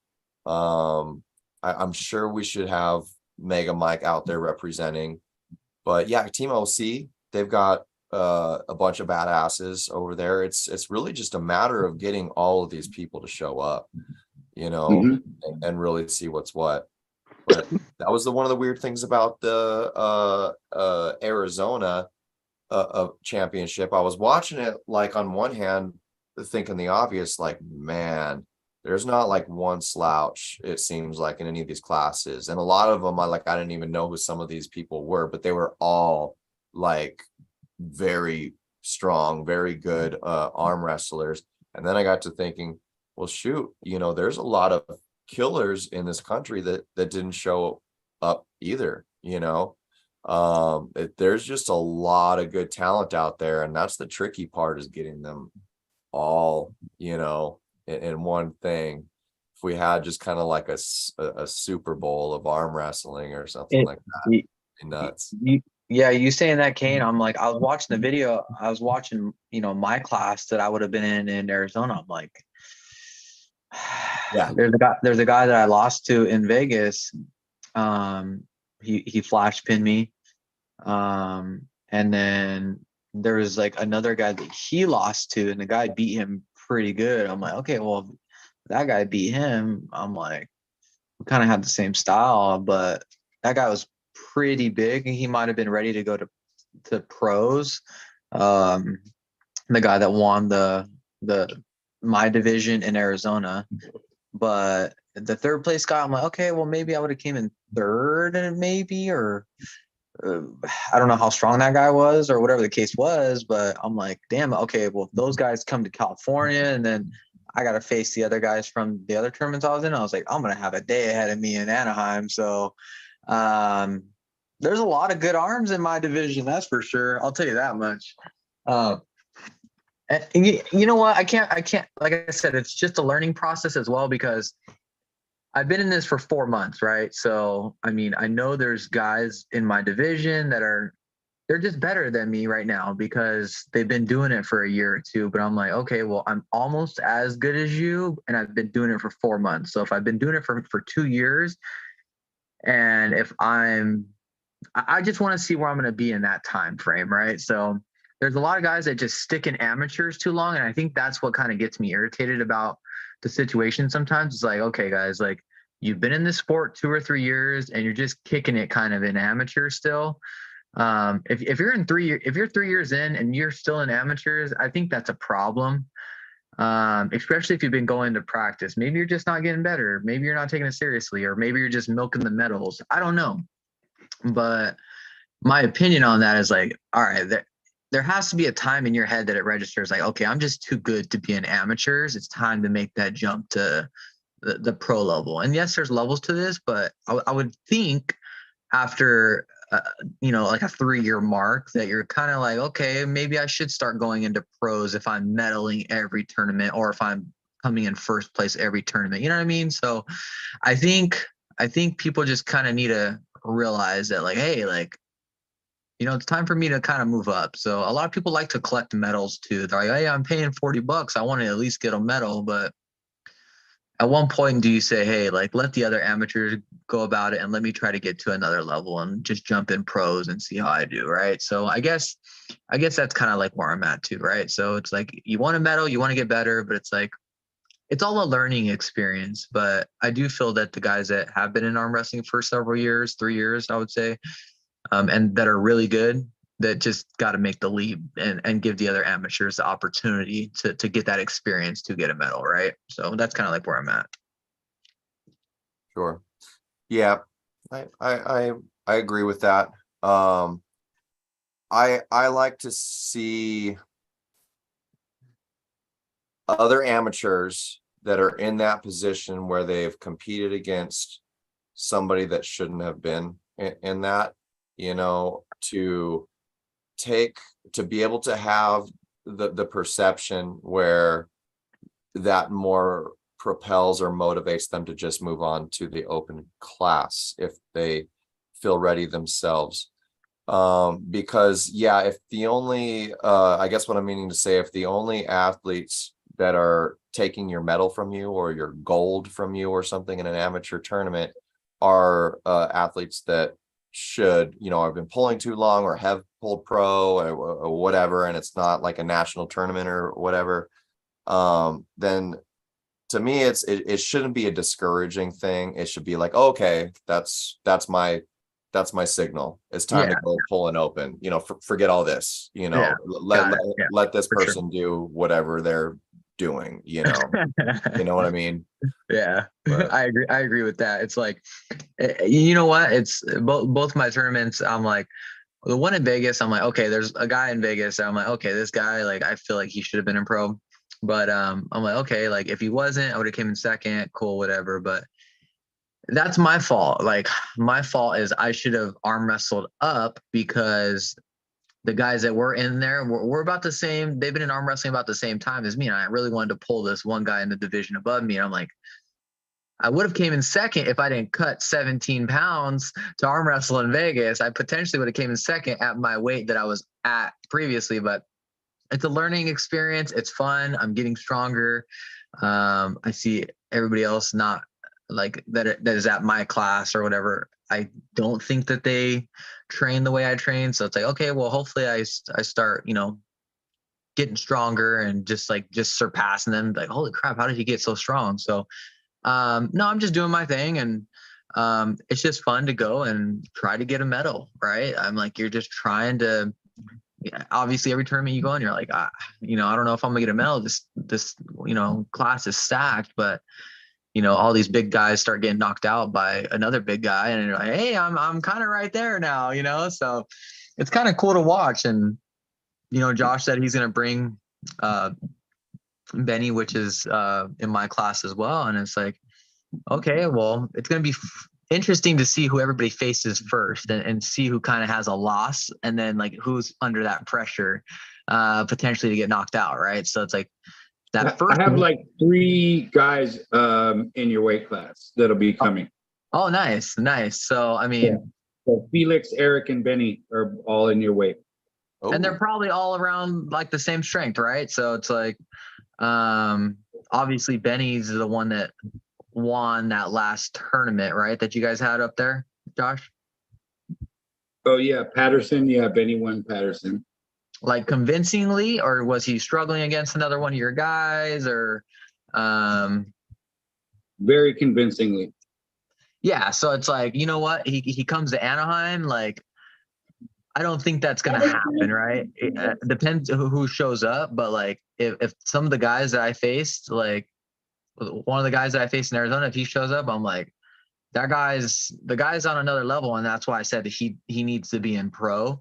So it depends who shows up from other states as well, but in California, I mean, he definitely has a shot to definitely be right there. I mean, other states, there's some guys that I'm like, maybe you should be in pro, but like I said, I mean, it's going to be fun. It's kind of a very similar situation to yourself. Like that win at Patterson for Benny was his first medal ever, right? And he's not even a year into the sport. and he was at LA at the Fit Expo.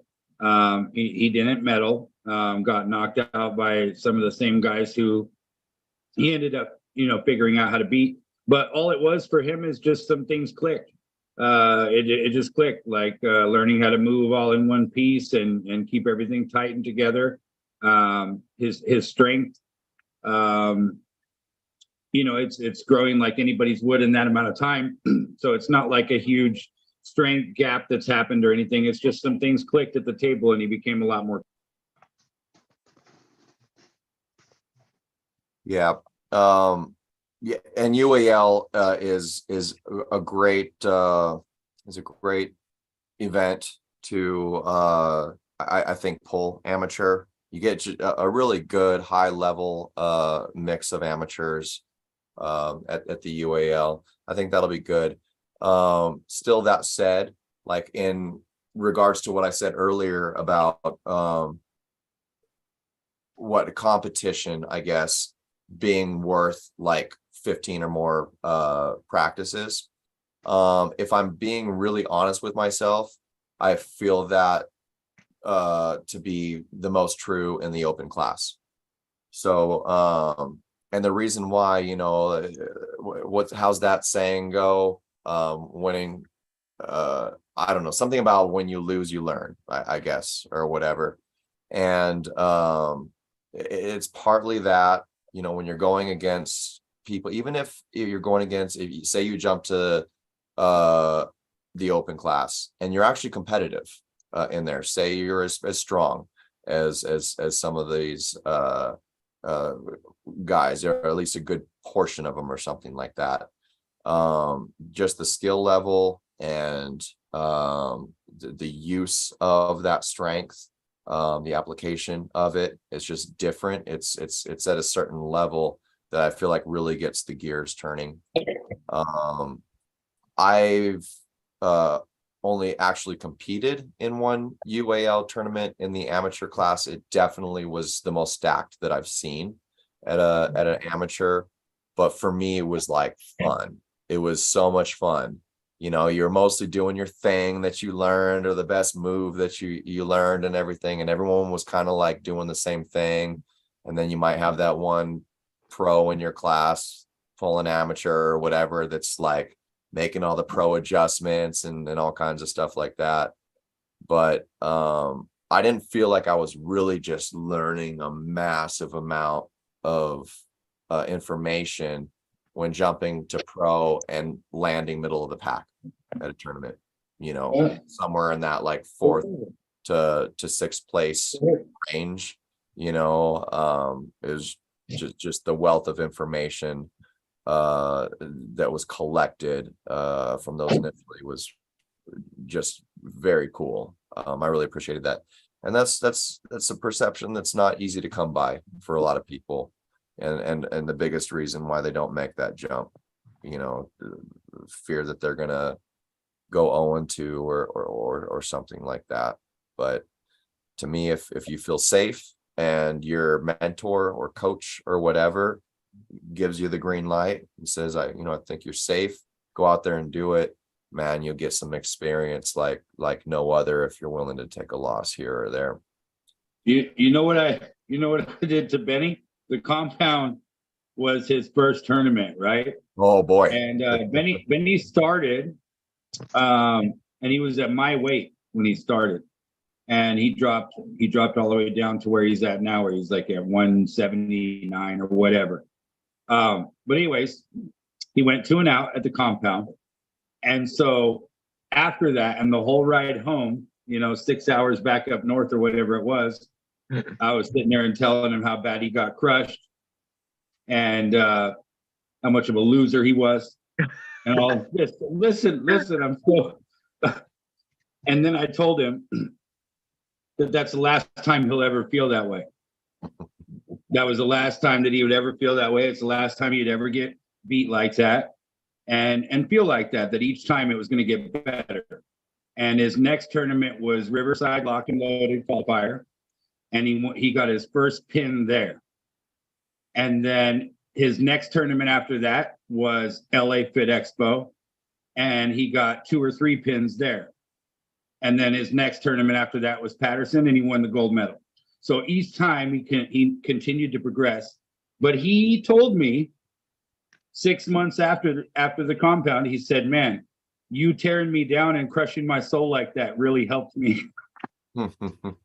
So I'm just saying it to say that, like, we all motivate each other in different ways.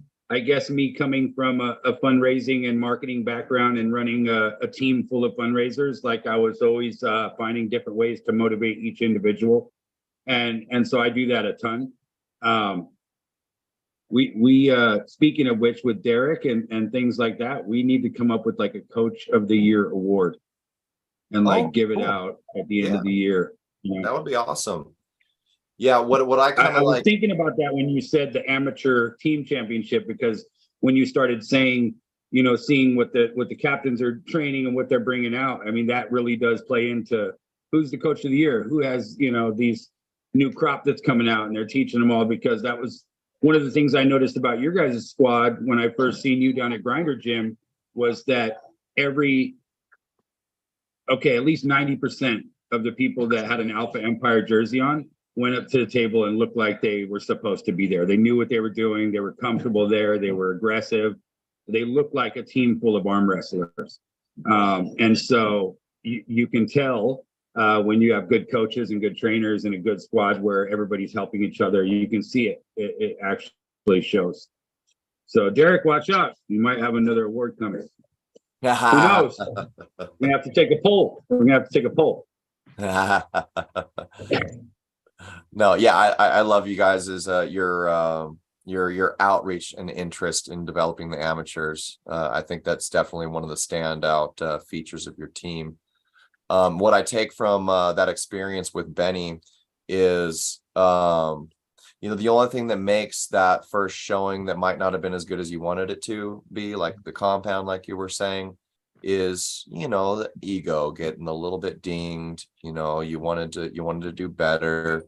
And to me, you coming in and doing that humbled him further, you know. And we really do, I feel like, before that slow, appropriate, you know, those steps are taken into improvement, you really got to be broken down pretty good to really, I feel like, do what's necessary. Some people are different, I guess, but I think for most people it's a very valuable thing to have, and really get the tenacity that's needed. That freaking ego can really get in the way of things. 100%. I mean, coaches do it in all sports. My wrestling coach did it. You know, they tear you down. The military, same thing. They tear you down to build you back up into a new, better version. Because if we can take away all of the negative stuff that you've learned and all the different things that we picked up in our life, and we can kind of build from scratch in any, direction we're going, we can help ourselves manifest, things at a much quicker rate. Because we block ourselves most of the time. People don't really realize that, but we block a lot of our progression just by thought, alone. So right. That tear down and the build up, I think there's a lot of positivity to it for sure. And then after that, it's RTM. I mean, that's my motto: RTM, recruit, train, motivate. That is my motto, and it always has been, it always will be.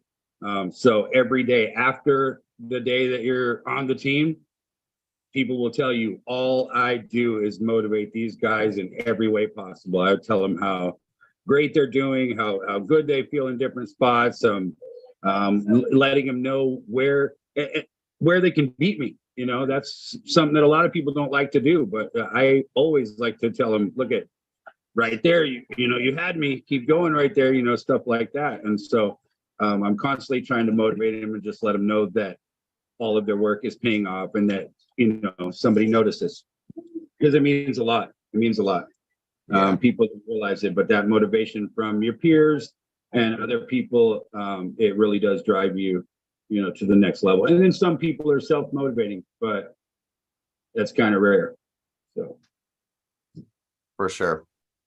Yeah, there's a I guess a difference between telling somebody that's learning or newer than you or whatever, dude, you're gonna be like one of the greatest, or you're just gonna like dominate like everything, you're the man, you know, or taking what they do have to work with and letting them know that they're doing a good job. Right. I feel like they just need to be pushed in a positive direction. Well, look at it. I mean, I always love to compare things to other things, but look at almost every number one pick that's ever come into the NFL or the NBA draft. I mean, do they usually live up to the expectations? No, because they're told before they even get there, they're being called this term called professional, right? And professional, that word creates complacency, whether people want to admit it or not. Like some people get to that point, they're like, I'm a pro, I'm elite, I don't have to work as hard as I used to get here. And so, yeah, I try to avoid that at all costs. I try to avoid the complacency, we're never at that level. If you tell somebody that they're the GOAT, they're going to start believing it. And then they're going to start acting as if, and they'll be like, I don't even need to try. I'm the baddest man on the planet. I don't know. That's what the shirt says. What, oh, my shirt? Or yours? GOAT. Yeah, this is a Kenny Hughes shirt. Yeah, man. Yeah, I hope to see Matt Hughes again. I want to pull with him a little bit, train with him, learn from him. He's a great dude. Yeah, I think it was from that UAL tournament where I competed amateur. I ended up getting a Beast. It's the Beast Cookie Company. That cookie that they make, like healthy cookies. I don't know if you've seen them at stores. Yeah, I got a really cool shirt that just says Beast across the front, and it fits so good. I love it, and it's black and stuff like that. But yeah, I feel bad like wearing it anywhere, like, I don't know. It's just me. I have a hard time proclaiming that. But damn, that's a cool shirt. Hey, as it is, you already roll up looking like you're like the executive of Alpha Empire with your polo. When you roll up with that polo and then I see a bunch of t-shirts, I'm like, okay, I know who does the books. Yeah, that I didn't really get it until they gave me that jersey, man. And that's one thing I absolutely love about Alpha Empire. It's not just Derek. Derek is obviously a huge part of Alpha Empire, but there's these core members that have been in this with the team, from the beginning, and they all kind of had their roles and whatnot, but they've stuck it out and they've helped develop everybody new that has just filtered in and out, a lot of like heartbreak because they'll devote their time to improving and training new arm wrestlers that come, and it just becomes kind of a normal trend where they just expect only 10% of these people are going to stick around, at best. I remember my first day, most of those core members were there and gave me the talk. They said, we'd love to have you keep coming training with us and everything like that, but chances are you're probably not going to stick this out. We most of the people just kind of come in and out of here and everything, but if you're serious, keep coming back, and we'll give, I believe the way they put it was, we will give you what you give us, what you put in. Right. And of course, obviously I took that as a challenge, I'm not leaving, and all this stuff, and kind of stuck it out. But there's obviously things with family and, getting married, having a child, that are big things that I will always remember, that are like the highlights in life. But I gotta say, dude, that was really freaking cool when I got that jersey from them. They don't just give it out, and that's a cool concept of a team, I think, where you actually get people gave me a lot of name on the back. Yeah. Derek, Derek, people give me crap for being selective, and then I heard Derek on your show. Well, when we talked to him, he literally like verbatim said what I was doing, and I was like, okay, I'm not so bad. because Yeah. I mean, I feel like it should be an earned thing. Yes. It should be an exciting thing when you're given the jersey. It should be like almost like a ceremonial thing, like a, you know, like congratulations to Kane, like he's part of the team now. Woo! Everybody, you know, kind of like that. And it creates more of that. I made it, you know, I'm part of it. You know, it creates more of that as opposed to me having a box of shirts and whoever shows up, I'm like, hey, you want one? Yeah. And yeah, Malia got hers at the same time as me. I'll never forget the day. So I was about to fly with Malia and Ricky Ramos to Tulsa, Oklahoma. It was me and Malia's second out of state tournament. And you know, we were going with our coach Ricky Ramos, and you know, one of the OGs of the team. And yeah, Ricky, before Ricky made it up here, Derek just like, I think he called me like minutes before showing up. He's like, dude, I'm about to come up and just stop by. And like I said, I live up in the mountains, you know, and he came up and just sat down, and he like talked a bit about, you know, what our game plan is and everything like that, and really tried to prepare us for this big event in Tulsa, just a personal visit and everything. And then Ricky showed up, and they both presented Malia and I with our jerseys. They like came out to our house and did that. It was badass, and we got to fly out to Tulsa in our brand new jerseys with our names on them and stuff like that. Awesome. Yeah, That's cool. Yeah, that's super awesome. Oh, and Malia won gold at that tournament. She beat a bad girl. She had like, I want to say at least 30 pounds on you for sure. Yeah. I want. You had a pretty tough draw over there. I mean, I know you had to pull Ricky, which I was pretty bummed about. I was like, damn, they go over there and have to pull each other. But who else did you pull? Did you pull Sam Taylor? Did you pull No, Roman dude, it Groboff? wasn't. Yeah, it wasn't a tough draw. It was just like gnarly, man. I ended up getting in on a 8-man round robin, 165-pound round robin with Roman Groboff. Roman was in it.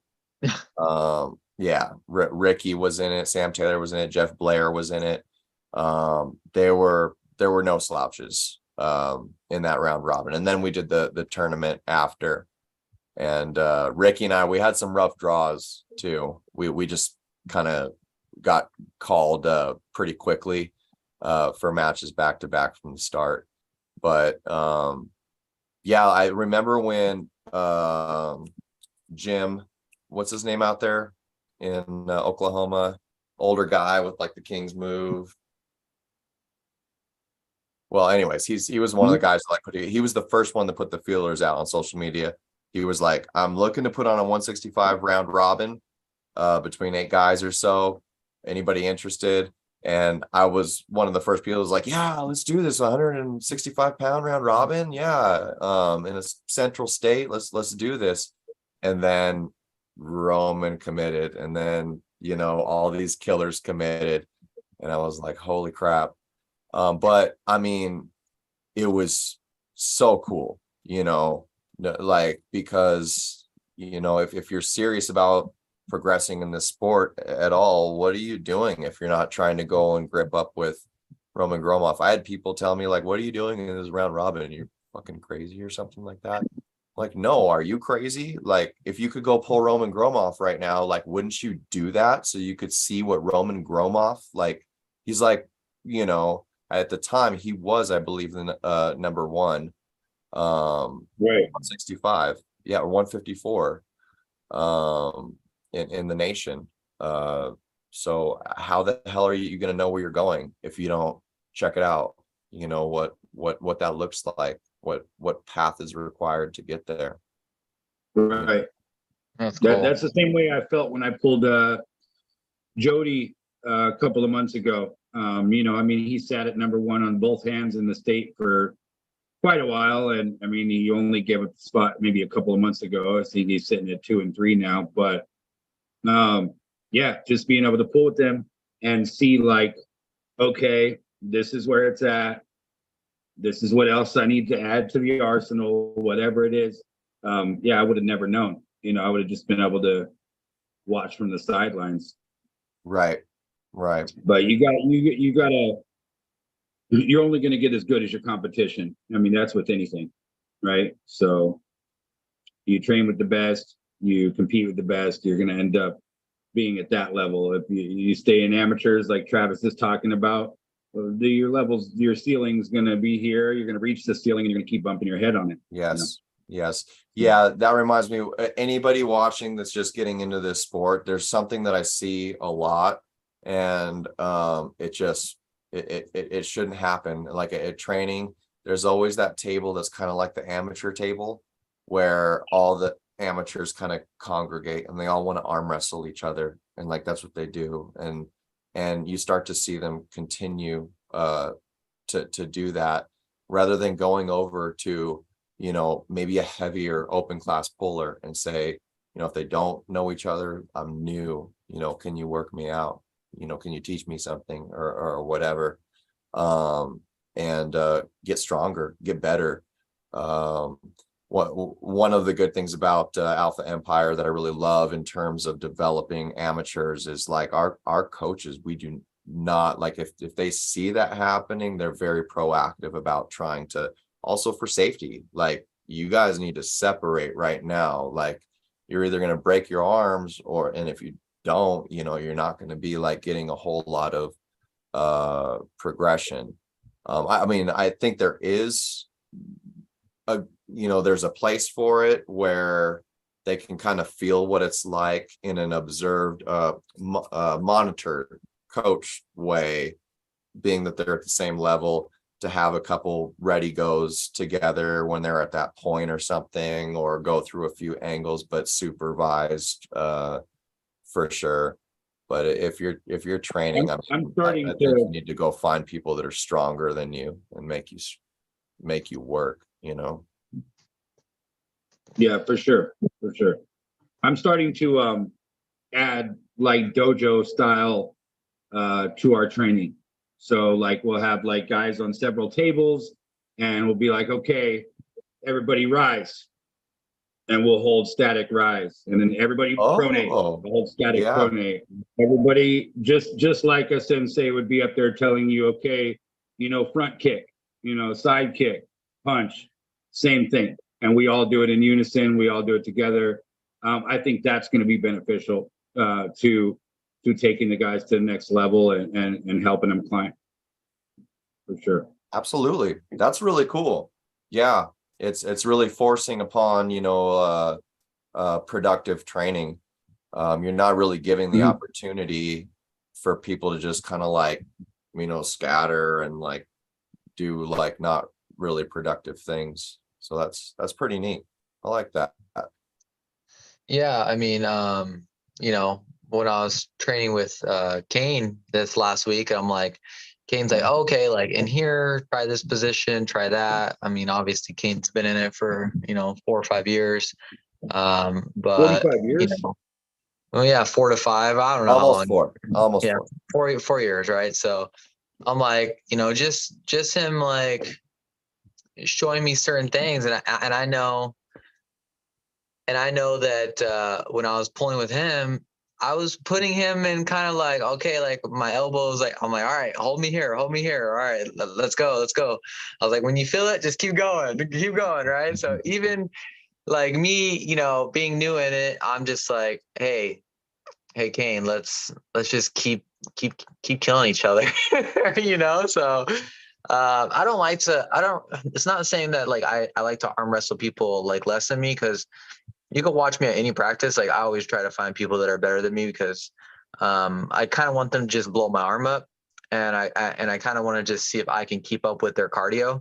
So like if they keep pinning me, eventually they're going to get tired. I'm going to keep applying that pressure, but how long is it going to take for them to get tired? And that's kind of like what I was doing with Kane at the last practice. I'm just like, all right, let's see how long it's going to take us to obviously get tired, right? So I always try to find the bigger people. I always try to find the pros, because I'm like, if I arm wrestle somebody less than me, it's not really fun to just like arm wrestle them and pin them. Like, that's not fun to me. Like, to me, it's like, to me, the fun part is like holding statically. To me, the fun part is getting beat up on, because I'm like, I know that there's building blocks that I'm building in there when I get beat up on. So, and I know from a pro, somebody that's a pro, I can learn a lot. I can learn a lot of different techniques, but okay, I can feel your strengths here. This is working for you. Okay, like go here, go there. Like, and Kane's definitely very, he's very technical, you know, when he was, you know, showing me different stuff. Cause me, I'm sure Kane will tell you, like, yeah, sure, I'm decently strong, but like, I'm not fully connected yet. Like, I'm not one unison with my body and arm yet either. So, you know, once I do completely link everything together, I will be stronger, but I'm not going to get stronger just arm wrestling people that like have, you know, just been arm wrestling or don't really have much strength. I'm like, I can probably show them a few things to get stronger, but like, it's not doing anything beneficial for me. So, yeah, I mean, that's kind of like where I'm at. You know, I definitely want to get beat up on by the pro guys. So, yeah, I mean, that's really good though, man. And especially with a guy like Kane, because like I watch him all the time, and he's the type of guy who's not going to put you or let you put yourself in a bad position and him add pressure to that to hurt or do something like that. He'll let you work and let you take his hand and do things that's going to help you.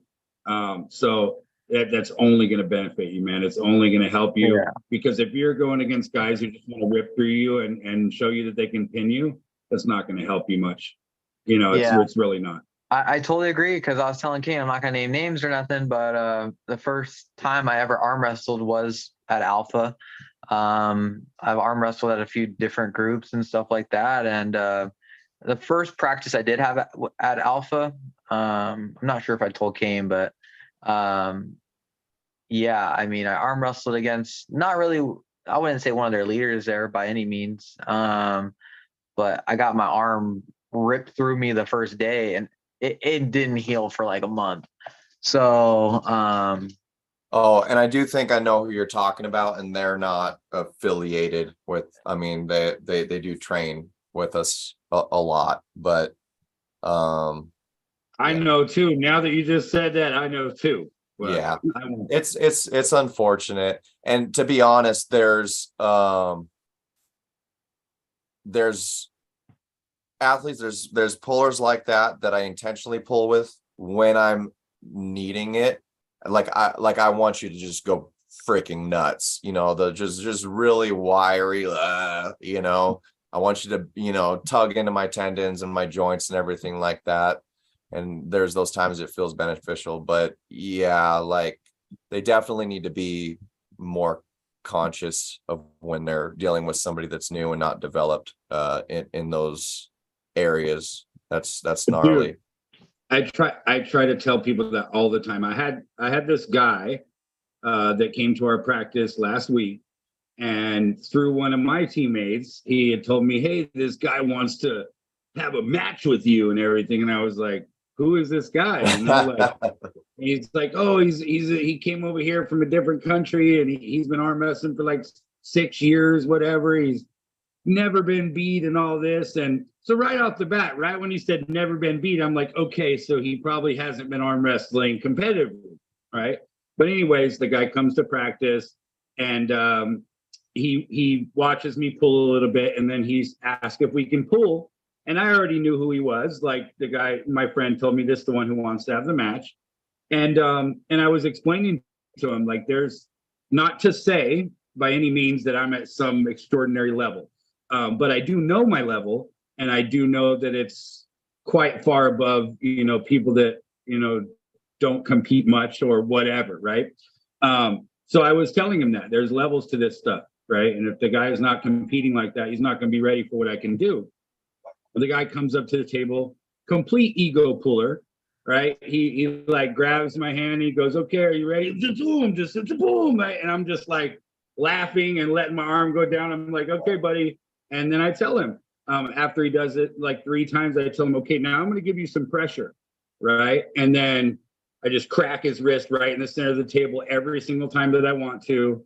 And then he grabs his arm. He's like, okay, I'm done. I don't want to pull. And but it was the point that like a lot of guys, I guess they do that ego stuff, and they'll think that it, you know, looks good or whatever the point is. But a lot of times you might be, you know, pulling somebody like I was saying about Kane, like you might be pulling somebody who could really hurt you if they wanted to. And it's like, it's not a good way to be, man, to just go and try to like rip through people and do all that, especially at practice. I mean, if I'm practicing with you, you're like a dumbbell and Kane is like a pull-up bar. You guys are my workout equipment. Why would I want to break you?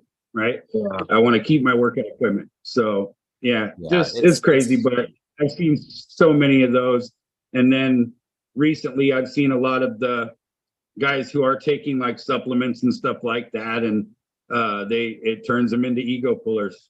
Like it's funny, but there's a lot of it. They get humbled quickly, I think. Yeah. It's practice. 100%. And like I can't even put like my brain in that I don't know, that perception of like whether or not I could like hurt somebody or like if you know, what would happen if I actually just No, I don't mean it like in like a negative connotation. I mean like if somebody's committed to a press and you know that you have the power to bring it back this way and that it can hurt them, I will just let my arm go and say, good job, buddy, be careful. You know, like I won't add pressure back to it just to show that I can. That's what I meant by that. Like just because you know you can, you know, do something, don't do it because it can hurt somebody. You know? Yeah, like well with Travis being new, I mean, just at least in that practice mentality where I can't really fathom anything else, like I got a really good workout with Travis. We beat each other's arms up pretty good, didn't we? Yeah, we did. Yeah, we did. Sorry, I'm killing the lights over here. No, we definitely beat. It was good times, but that was the stage for that. You know, we did some good isometric holds. We burned each other out. You know, we weren't doing weird shit. There wasn't a prize on the pin pad or something like that. You know, right. It was a different prize. That's my thing is we don't win medals or trophies at practice, like at all, you know. And I've probably, I want not even probably, I can guarantee you that I have been pinned more by every single teammate on my team than I have pinned them. And we're talking about 20-fold, like, because that's where I let my hand go. That's where I work. You know, I let them work this way, and I will continue to tell them while I'm an inch from the pad holding them, I'll continue to tell them what to do to take it the rest of the way. And then that's where that motivation comes in. Great job, dude. You did it. You know what I mean? Like, that was great. I don't pin people until we go to tournaments, you know, and I pay an entry fee, and then I feel like I'm supposed to win. It's different. I'm just letting you guys know my phone is at 1%, so I'm gonna die on you guys. So no, I appreciate all the knowledge, and definitely thank you for having me on again. Yeah, it's fun to talk arm wrestling with you guys. So you guys have a great night, and I'm sure I'll be blowing up your guys' inboxes here soon. So all right, man. The Chris Kringle pull. We're doing this. Absolutely. We'll talk more. All Reflective perspective. Yeah. Hey, well, all right. That was my nonprofit organization. I used to help the homeless. It was like reflecting on other people's perspective of life. That's what that's from. So I love it. I love it. Yeah. I thought maybe you were like a mage or something. I didn't know, but hey, either one of those is good. And the picture of it was families sitting at the park, and it was a homeless guy, like, of the reflection in the water. So it was like people reflecting on homeless people's like lifestyle of living like on the streets and stuff like that. So that was like that was a mural picture of the nonprofit and stuff like that. So Yeah, it was good. It was good. So I definitely still help the homeless, but arm wrestling is my focus now. So Nice, man. all Well, right, it's a guys. pleasure to have you in the sport, man. Have a great night. I appreciate you guys. Be safe. All right. So, Josh, we did have Todd Colazo regarding your shirt saying that Josh is the GOAT. You heard it here first. Of what? Of what? Of what? I think you're pretty great, Josh. Thank you. And likewise. yeah, we finally got to practice pull at Armfest, and yeah, that was amazing. You are a strong dude. I didn't even get to feel your stronger arm too. So next time we get together, I think you've seen it. When I put it down, you've seen it, and you were like, "No, I'm good." No, let's do something else. No, I'm just playing, bro. Your hand is wicked, bro. I don't want no part of that. I don't want no part of that. Well, that's what makes this fun, because I don't want no part of that arm. Yeah, Todd says never bet against Josh. Love it. Yes. Well, Smart man. was there anything else you want to cover? No, I mean, I think we pretty much covered everything. I just thought it'd be good for you and myself to get on here and chit chat for once and take it smooth. And thank you for everybody in the chat that's chatting along, and everybody that supports the show. Kane is doing great things in the community, and I just feel honored to be a part of it with him. So yeah, I just it was fun. I like chit chatting with you. We can do this, a bunch of times. The thumbnail was great. I mean, it was your idea. It was hilarious. I loved it. You did it perfect. I mean, it came out perfect. It was great. It was good. So, but yeah, I mean, I think we kind of covered everything. I'm excited for Anaheim coming up. I'm also excited for Greg Sharp's thing. I'll be down there for that 3 weeks after Anaheim. And then I'll be down at Grinder in September, because Casey got called out for a super match from Kraken. Dave DePuy boy. Yeah, at the Kraken. So we'll be down there at the Kraken as well. And this is with Russ Jackson. Yeah, this is with Russ Jackson. Nah, that guy's tough.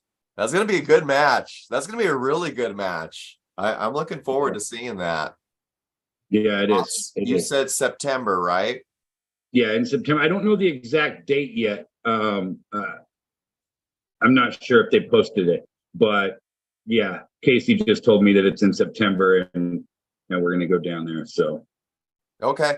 Well, yeah, hopefully as long as the boss Malia gives the green light, I'll get one of those like baby backpacks. We'll put Odette in the backpack, and oh, I do. Oh, no, I want one of the, because I got to arm wrestle with her on my back. Give some of that extra power. No, but you know how I've been on the fence for August for UAL, because it's the same month for our due date.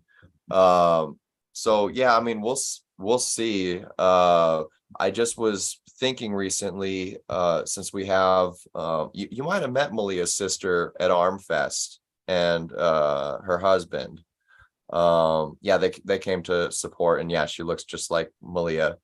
But yeah, they got a spot down mountain, not too far from there. So if we can arrange it to where we could like stay with them over the weekend, maybe I'll come compete, or at least support, as long as I know Malia is with family or something like that.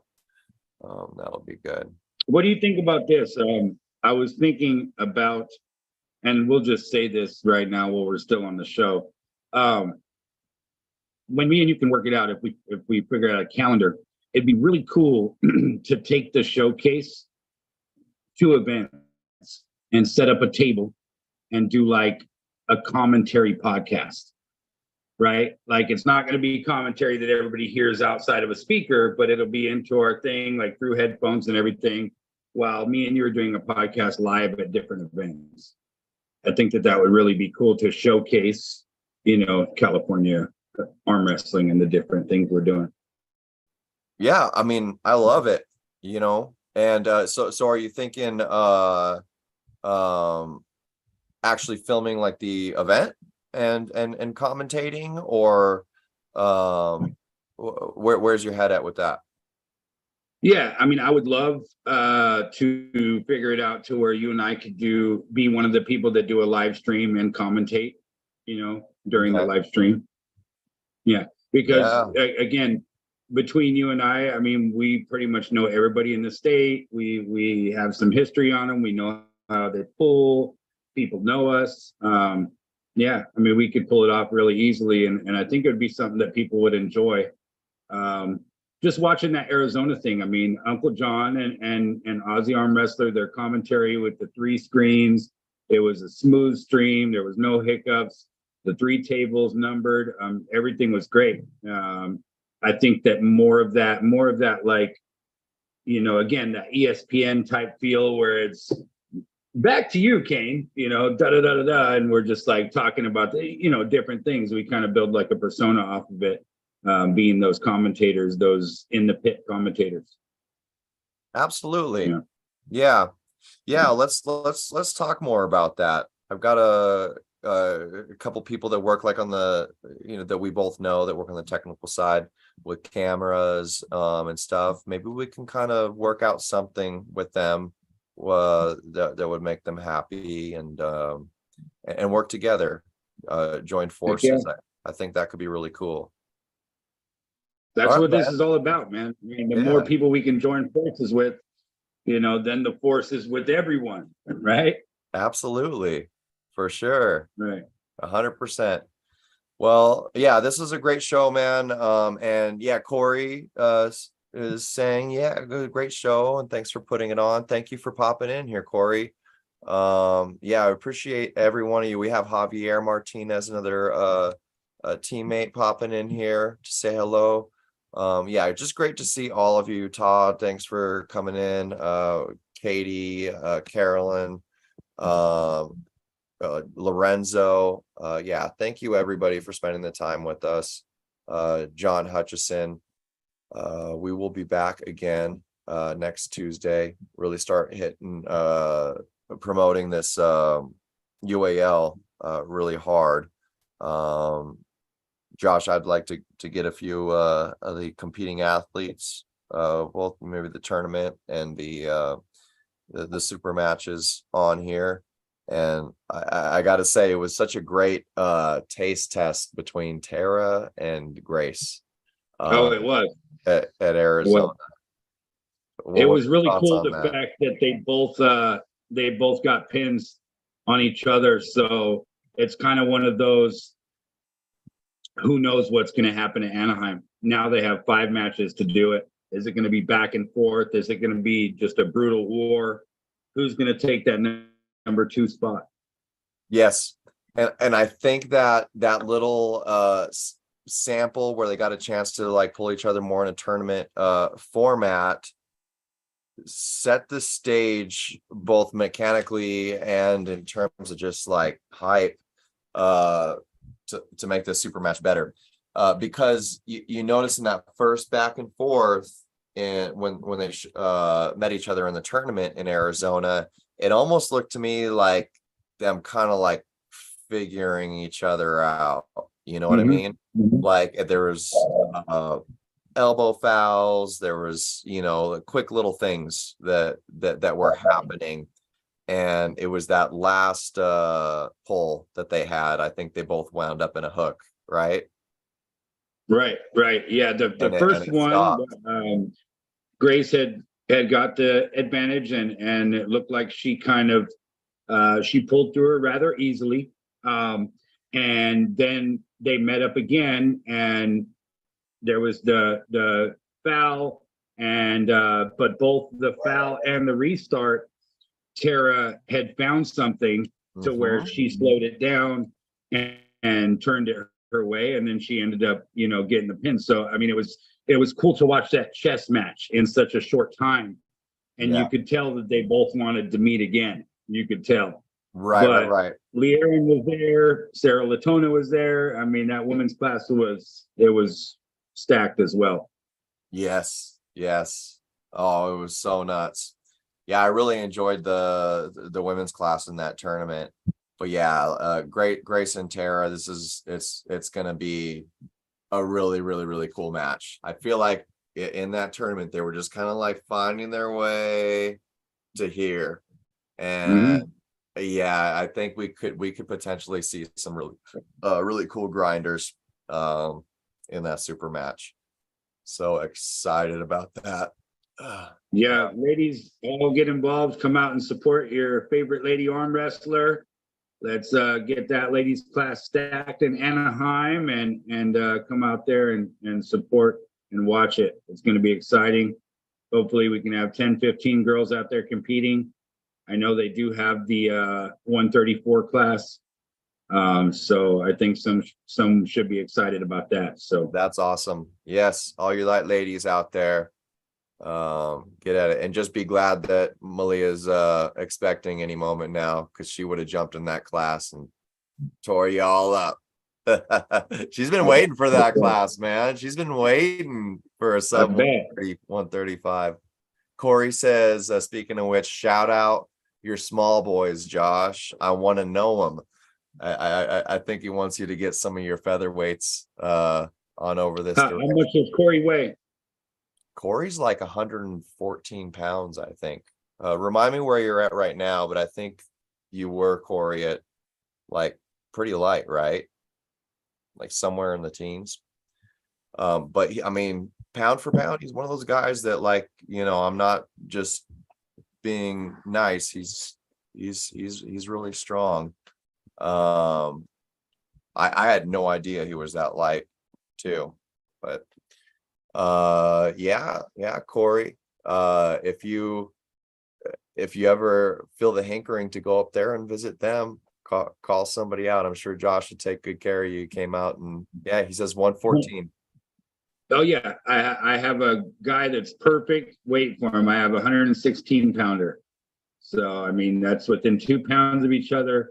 And that's the funny part, is we've never been able to find anybody for him that's close to his weight. So this would be a first. Yeah. Perfect. I want to see. Yeah, but if Corey ever makes it up this way, man, we have an extra room, tons of food. Come up here, arm wrestle, stay the night, roll back, make it a party. Whatever you want to do, you're always welcome. Anybody in the community is welcome. You come to the Central Valley, hit me up, know where to run arm wrestling. I'll get you living quarters, and we got several tables. So I want to visit. And Malia wants to visit too. You guys should come out sometime after the baby's born, come up, hang out. Yeah. Yeah, I'd be so down. Absolutely. I'll help you harvest some walnuts, right? Yeah, exactly. Yeah. All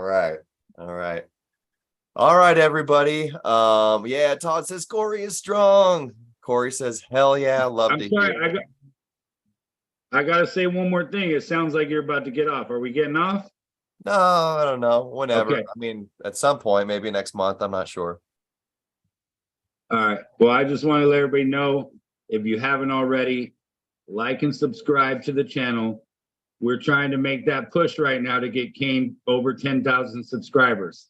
Okay. I know it's a little bit of a reach, but I know that we can do it.